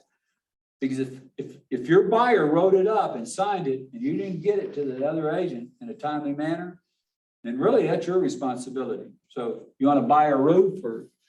So if I mean, this is right where I'm at with one of mine. And so I sent over inspection report and request on Saturday. Listing agent received it. And from that point, I'm sure he shared with the sellers. But the date of Saturday, we have 10 days from Saturday. Okay. So Saturday was the what? Today's the 9, 8, 7, 6, 5. That was the 5th. Okay. So you sent the inspection notice and the report. So, and again, I just suggest this. You can talk to Phil about it since you're on a team. But I always send the report as soon as I get it. I know I learned that lesson. Okay. Because I want them to see what we're dealing with. All right. So you send it on the 5th. Now the seller has 10 days to respond. So you start counting on day 6, 6, 7, 8, 9, 10, 11, 12, 13, 14, 15. So on the 15th, they have to, by midnight, they've got to respond to you or the contract automatically terminates. Okay. There's another option there. You look on the next page. If the seller responds in writing and says nothing, I'm not fixing anything, the buyer could actually capitulate and say, okay, I'm buying it anyway. Okay, that's one. That's a capitulation. Or the buyer could say, I'm done with it. But there's one other option. I'm not trying to confuse you, but the seller could go to the 10th day, and let's say you've countered back and forth. You ask for 10, he says, I'll do 5. You say 7, he says 6, whatever. And you get to the 10th day, the seller before midnight can go back and say, forget it, I'm doing everything. And then your buyer's got to buy it. The seller has that option, the buyer doesn't have the option. The buyer could have the option, say, oh, okay, I'll buy it as is. But the seller has, no matter how much he negotiates in that 10-day resolution period, before midnight, he can go back to the very first inspection notice and say, I'm going to do everything prior to closing. Now, once they agree to these things, then what you should do is have a re-inspection before closing, right? And it does cost your buyer money. It'll cost them $100, $150 sometimes to have a re-inspection. But if there's items on there that are in the crawl space and the attic and things like that, you're not gonna get in there, are you? I mean, I've crawled in them before, but I really think it's a better idea to have the same guy that identified this problem go back and see if it was fixed properly. Just a suggestion. You don't have to do that. All right, now we're on page 4. Guess what? No. Now it rolls. Municipal and government inspections on F, we don't have them. The only place I know in the area that has them is Lebanon, Missouri. So if you write a contract in Lebanon, they do a municipal inspection prior to closing, costs $50. Broker roll, all the way from line 203 to 222. It basically says, look, you don't have any liability. All right? You're indemnified from everything. Unless you say something really stupid and it causes a contract to fall apart, you might have some problems there. Or you hire the engineer that says the crawl space is bad. Or you hire the inspector that blows up the transaction. Or you are paying the lender. If you're directly the employee of any of those people and they ain't doing anything, that's when you have responsibility. So calling the inspector to set up an inspection, you're not hiring them, you're engaging them to do it, and the buyer is hiring them. Calling the title company and setting up a closing, you're not hiring them, you're just engaging them, okay? So you don't have any responsibility, just remember that, you're indemnified. Like church, isn't it? You're indemnified, baby. On home warranty, it gives you options. This was added into the contract because some attorney said, hey, you're not telling everybody about the home warranties. Either you have one or you don't. If you have one in place on the listing, it'll say it typically. If there's not, your client wants it, you ask for it. But here, it just says on this one, we've got marked on the screen, buyer acknowledges seller is not providing a home warranty plan or a service agreement as a part of this sale. Buyer may purchase separately if desired. That came because attorneys wanted it in there, really. Now, here's the other thing about home warranties. They're not necessarily great, but they give the buyer a lot of peace of mind. And they don't cost the seller anything until they close. So you could put an OCHASA or an HSA home warranty on the house covering the appliances, the water heaters, things like that. And he could have it for 6 months and doesn't cost him a penny. Even if he calls them and says, hey, my water heater broke, they come out, he's got to pay a service fee like you would to anybody else. And then if they fix it, it might offset some of the costs of the repairs. But then the house expires, he doesn't have to buy it. He only has to buy the warranty because it applies to the buyer if he closes.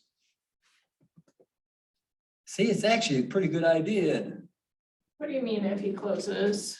Well, if it closes, then he'd have to pay for the warranty. Before that, he doesn't have to pay for it. You can apply a warranty and have a contract number with that company all the way from the time you list it until you close. And it could cover some of your inspection repairs, right? Possibly. And in the old days, if you had a warranty on a house that sold for 1% more and 1 to 3% faster. So it was a good idea to have them on there. But we've kind of gone away from it because we haven't had representatives around. But I mean, we used to put them on houses all the time. But again, how much do they cost if you put a home warranty on a house? If you're the listing agent? 500, it's not How a much does lot. it cost when you put it on the listing? Oh, nothing. Nothing. It only costs if they sell, because that's when they agree to pay it. How do you get repairs covered? You call the inspection company or the home warranty company, say, hey, Jim Bolin, my contract number is 1, 2, 3 through 10, and my water heaters just went out, or it's leaking, or whatever. And they say, okay, we'll have XYZ go out there and see it tomorrow. Great. XYZ comes out and goes, it's got to be replaced. The home warranty company says, you know what? We'll cover 50% of it. Okay? was it, a new water heater? if And you get a- haven't even paid for the policy yet, right? Because Yeah, you haven't paid for the policy, but you still get coverage. Wow, that's So amazing. they pay half of it, let's say that's $600, depending on what size water heater you get with disposal, if they charge you for that. So now your home warranty is basically paid for, So it could be a good deal. That doesn't always happen. But here's the other side of it is, when the house closes, the homeowner now has his home warranty in place and the water heater goes out. Guess who they call? Home The warranty. home warranty company. They don't call you. But if the water heater goes out the day after they close and you're the buyer's agent, guess who they call? Buyer's agent go, my water heater just went out. And then you go, welcome to homeownership. Oh, no, that's too bad. I'm sorry. Who are you gonna have fix it? Do you have a plumber? Because you're not gonna do it, right? Right. It's not your responsibility. I mean, I can't tell you how many times over 27 years that we've had agents that the air conditioning system goes out the next day. It was inspected, it worked fine, now it goes out. There's nothing you can do about it. You gotta give them some money, go ahead. I'm not gonna do it. Just kidding. Depends on how old they are. All right, here's that paragraph on earnest money. If you want to read it, you go right ahead. But basically here it is. Earnest money goes into that escrow account. It's not coming out without 2 signatures or the property closing. That's it. Okay? Unless they send it to the state treasurer, and then you know that you got to send a letter, and then you got to get it back. But you can read that. I want you to read that, and read that to your clients too. Paragraph 9, we have tornadoes, floods. We're kind of on the New Madrid Fault on part of it, but we don't have that many earthquakes, but we could have. Regardless, sometimes things do happen. We have a fire, house burns down, it's under contract.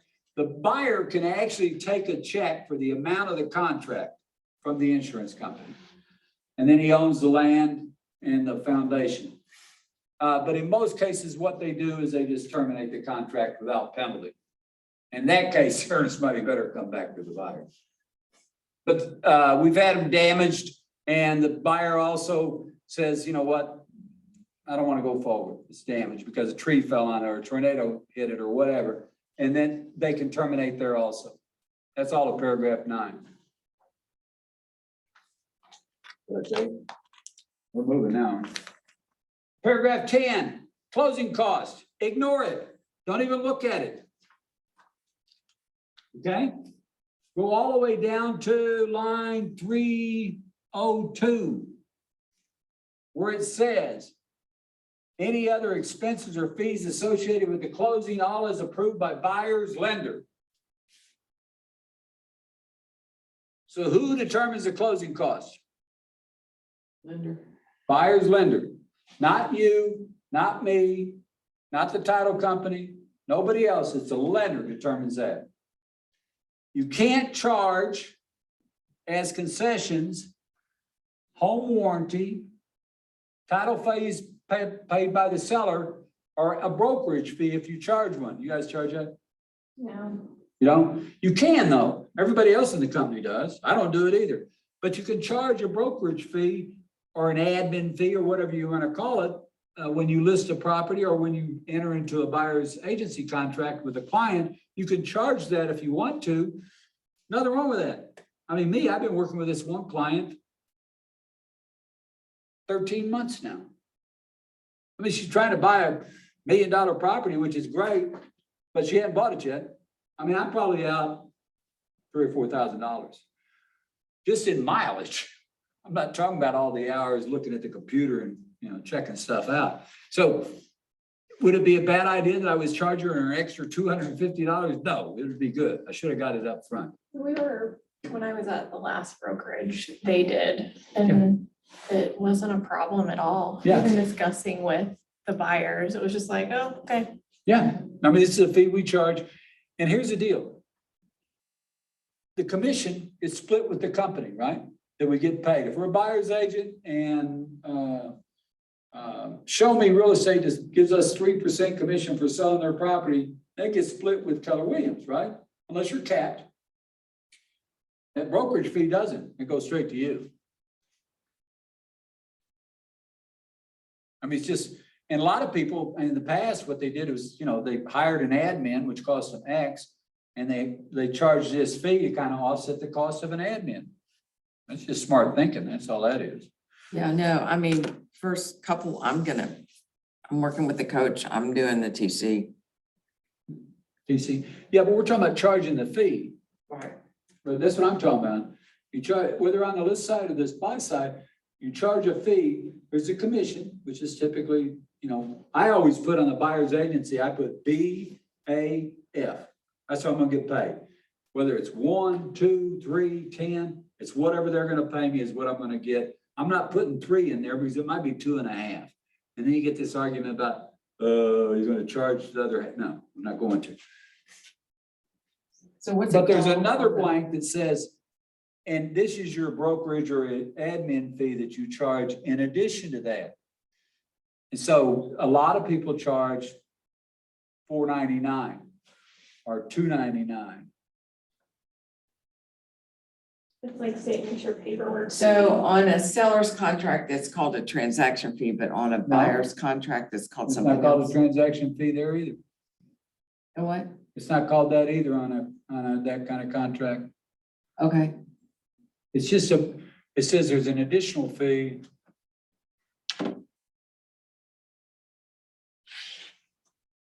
I don't know what it's called because I don't have it in front of me. But because you're pushing me, I'm gonna go find out what it's called. Just kidding. All right, here is a new listing coming up tomorrow, hopefully. Let's see, seller's agency listing contract, page 1. I'm listing this property and I'm charging 6%. And then down here it says, in addition, on line 28, you see it? right. Owner agrees to pay Realtor an additional compensation due Realtor for services rendered hereunder, an amount equal to blank. This portion of compensation shall be due and payable to Realtor on what time? Either I can take it right now at the listing Right, contract, or I can take it same date that the other compensation is paid, or it's not applicable. In my case, it's not applicable. I just don't charge it. Okay, But everybody else does. So they don't even say what it is, they just say additional compensation. And you determine why you deserve that additional compensation. My argument is this. There's a commission, which goes to the brokerage, which pays me. right. This money goes to me. It goes through the brokerage, but it goes to me. Yeah, but yeah, I clarified that earlier this morning. It has to be written to Keller Williams. Yeah, sure. Check, I mean, you yeah. can't accept anything, Right. but there's nothing. The point is you get it. It's not split. It's not commission. No, but it could cover working with the TC with on That's exactly whatever, what I said. on whatever, what is it called? Onward. On board? Onward, I think. I don't know what it's Onward, called. onward, yes.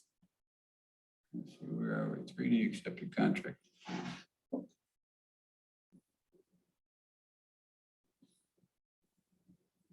Yeah, Great American Title was here this morning. They were really, they covered a lot. It's very good. Oh, there we are, page 5, right? All right, we did that already, 103 or 303. Remember, who gets to say what the concessions are? The lender.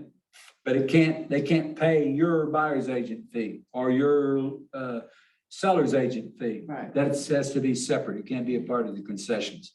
And then it's a binding contract. Any question about that? You sign it, I say, we're buying this thing. That's a binding contract. It should be broken as easy as it's been broken lately, quite a bit. And then the assignability, what that means is you have a client that goes under contract. Let's say they work at Jack Henry, this big software firm here in town. And all of a sudden they get transferred to South Dakota. They're not out of the contract. But maybe there's somebody else in their company and they tell them, I'm getting transferred. And the guy goes, well, I'll buy the house. All you got to do is write an amendment that says all parties agree that the buyer's name will be, you guys can come in. We're almost done. When's your class start? Whenever you're done. Okay, I'll hurry. But that's all you got to do to assign it. They can't refuse that. The seller can't say, no, I'm not selling it to him or her or whatever. They can't do that as long as he meets the terms and conditions of the original offer. Okay? And then if you ever have somebody want to do a 1031 exchange, that's typically investment property, just call me. Okay, that's the best thing to do. Call me because I'll direct you. Unless you've got a background in accounting or title work, you shouldn't be doing 1031 exchanges. On 12, what's the entire agreement? It's everything is signed or initialed by everybody in the transaction. Okay? Don't let anybody tell you it's just the contract, the 8 pages, it's everything. If you default, if I want you to read A and B since we've got being kicked out of our classroom. It says exactly the same thing.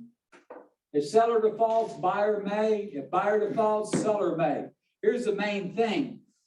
They can specifically enforce the contract, which means specific performance. So the seller defaults and says, I'm not selling the house, and buyer goes, hell, I'm buying the house. Seller goes, no, and it goes to contract and it terminates, then the buyer can sue. This happened right here in our office in the second floor where a buyer sued our agent's seller because the seller refused to sell and the buyer won.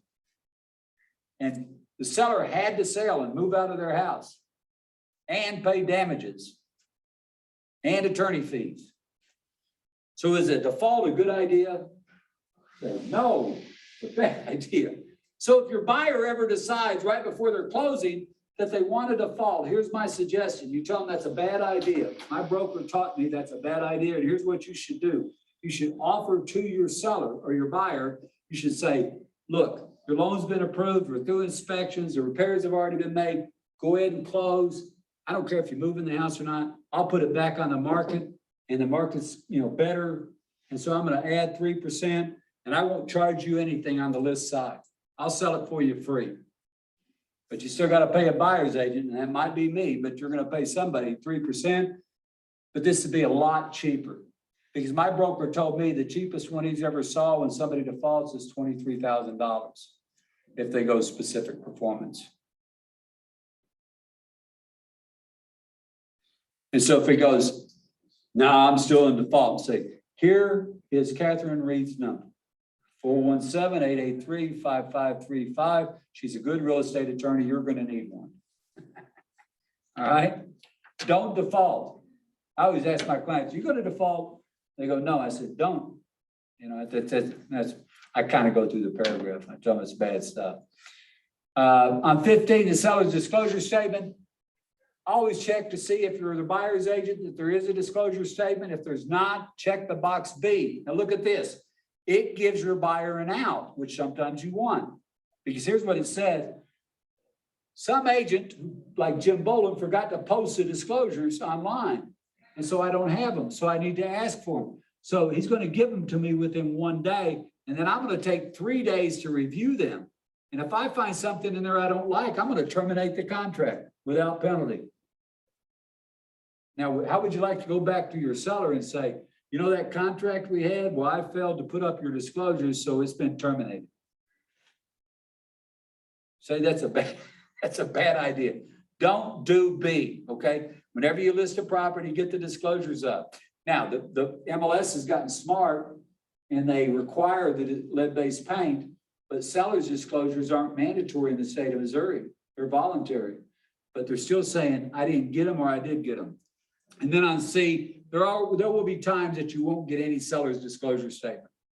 And if the seller says, I'm not giving you one, or the listing agent, we don't have one, then you can just mark C. But that could still already be in there on the seller's disclosure statement marked that they are They could, choosing not But to. let's just say they don't, and then we get sellers like this. They won't fill out a damn thing on the disclosure. They won't even fill out the lead-based paint, the methamphetamine, dump sites or anything. They won't fill out anything. They won't even sign to say I'm not making no disclosures. Because they don't want to be liable, which is just dumb on their part. Yeah, it's really because that was what I thought, as a consumer. And that by putting stuff down, it opened me up to Yeah, repairs and stuff, but really it actually protects you. I think so. I mean, it goes Tell both people that ways. this is a But I'm going to problem. tell you, look, I installed a sump pump in 1988. I got a new roof in 2021, whatever, you're just telling people what you do know. And I always tell my seller clients, like these people tomorrow, she's 88 years old. If she doesn't know something, what should she put? I don't know, or it doesn't, whatever. But, you know, I encourage mine to fill them out. But again, the important thing here is on B, if you are writing an offer on a property and they don't have disclosures up and the agent says he'll send them to you, mark B because your sellers or your buyers still got an out. Lead base paint's automatic, we don't have to worry about that. All utilities have to be on for walkthrough. They've got to be on now. They didn't used to be. Used to, we'd have to pay for them. Now, when if foreclosures bump up again, we may have to start paying for them again. On signatures, here's the deal. You can sign it live, wet, and then you can send it to the husband or the wife, and she can sign it electronically. And then later on, you could fax it to somebody and they could sign it. It's all accepted, okay? That's all that's saying without you going to go into too much stuff there. On governing law and construction, seller and buyer might refer to 10 people. And we've got that a lot now where these sellers have inherited the property. There's 4 kids and they've got spouses. So that means 8 people have to sign. Okay. Same thing in a trust. Sometimes if they don't have just one signatory, you might have 8 people. So even though it says seller, it could be more than one person. Notices, do everything in writing. We're on page 7 now. Everything in writing, everything. Don't ever do anything not in writing. Then the deal is, if you do something in writing, let's say it's a counter.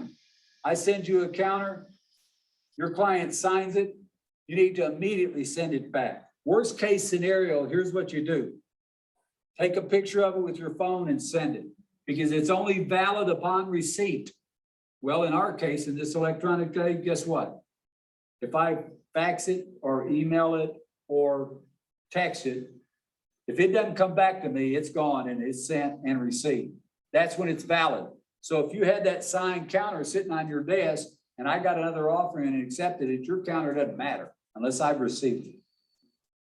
Got that? Understand that now, because that happens too. Somebody, you know, Saturday night, they go out and have a couple drinks. The next morning they go to church and they go to lunch and then they go to their family, sit around and go, oh, I got to send that counter back over. It could be too late.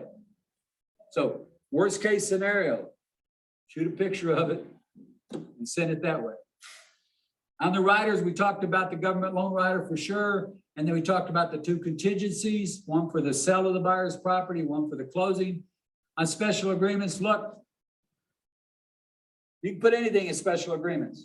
Remember, she was asking what I could put in there. So in this case, we're putting seller will deposit $20,000 into escrow for 1 year from closing to pay towards any special assessments for the COA of One Parkway Place for this unit.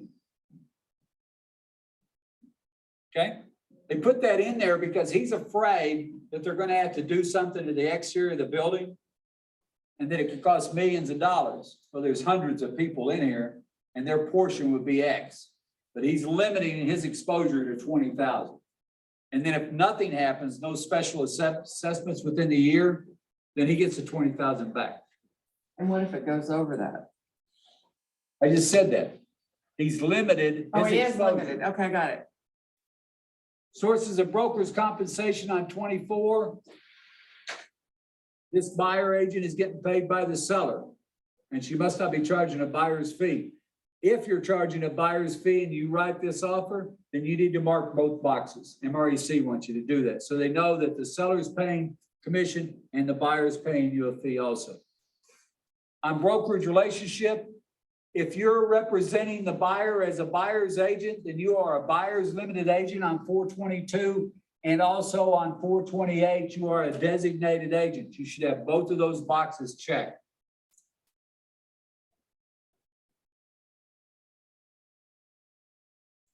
Good. In my case, I've got the listing, so I'm a seller's limited agent and I'm also a designated agent. And then you sign that. Now look here, it's asking you there under my name or under Keller Williams Realty, what's your license number? Do you know your license number yet? You're young, put it in your phones. And then, do you know your your broker's license number and your personal license number. You're young, put it in your phone, so you won't have to look it up like I do every time. We are a franchise on page 8. This is the last page. All sales information is going to go to the MLS unless you fill out a document that says we don't want it disclosed. That's so we can determine market value. So when we do a CMA, we can look out there at Hartville and say, look, that 20-acre parcel with a newer house and a shop sold for $375,000. Here's another one over here, exact same acreage, got a shop. It should be worth at least $375, but construction is close to the same. 28 and 29, don't try to determine whether somebody is foreign or a terrorist. That's a title company's job. Don't do anything. Don't ask them if they're a terrorist. It'd be bad for business. I say no longer than 24 hours on any offer unless it's a vacant property and the sellers are out of state or it's an REO property. But listen, if you go show a property and the sellers have to leave, then it shouldn't take them 24 hours to make a decision, right? They got a sign in the yard and they had to take all their kids, put the chickens away and all that, and then go. They should be able to make a decision. You made an offer, a valid offer. So no longer than 24, maybe as short as 12. Time is of the essence. That's your job. You're the buyer's agent. So they've got to apply for a loan. They've got to deposit their earnest money. You've got to get inspections. You've got to get an inspection notice over. You've got to ensure that the lender is doing his job. Those are all time is of the essence things. And then notice we all signed and we're all happy and now we're going to get paid. Friday at 11. The end. Are you done? Yeah. Oh, because we couldn't always move if we. No, I would told you. I don't mind being booted out. And I was getting the evil eye from both, everybody in there like, I mean, it's really going to take 3 hours? No, we're not. We weren't giving you the evil eye. I think he's Not you, thinking I'm talking that. about- We were giving it. Oh. Hey. I said, we'll get this done in 3 hours. It's like, Yeah. it went like this. Ginger's like, no, please. You doing okay? I'm doing great. Good to see You you. doing good? Yes. Good to see you. I You was look glad to wonderful. see the rain. So what's this for- next class on? It's our team meeting for Grady Real Estate. We, Yeah, Grady if Real you Estate. could ever get on the Grady team Okay, or got the whole team, that's the place to be. it. Okay. Or the Phil Wright team. Bill Reed is kicking butt this year. Phil Bill Reed, Ginger's with. Reed is kicked butt every year. He is. He's at your downline, isn't he? I don't know. I think he is. Oh, hell, I don't know. I'm pretty sure he's your. He's a steer. friend of mine. Yeah, he's your I friend. begged him to get in real estate. Did he ever tell you the story? Okay, so I show him a house Yeah. in Willard. It's a cabin on 20 acres, he and his wife. He's got this big ass, pardon my language, it's off now. A diesel, big diesel truck, brand new, and his parents are with him and all that. So I show him the house and, you know, he said, what do you think payments been? I kind of talked to him about it a little bit. And I said, how long you had the truck?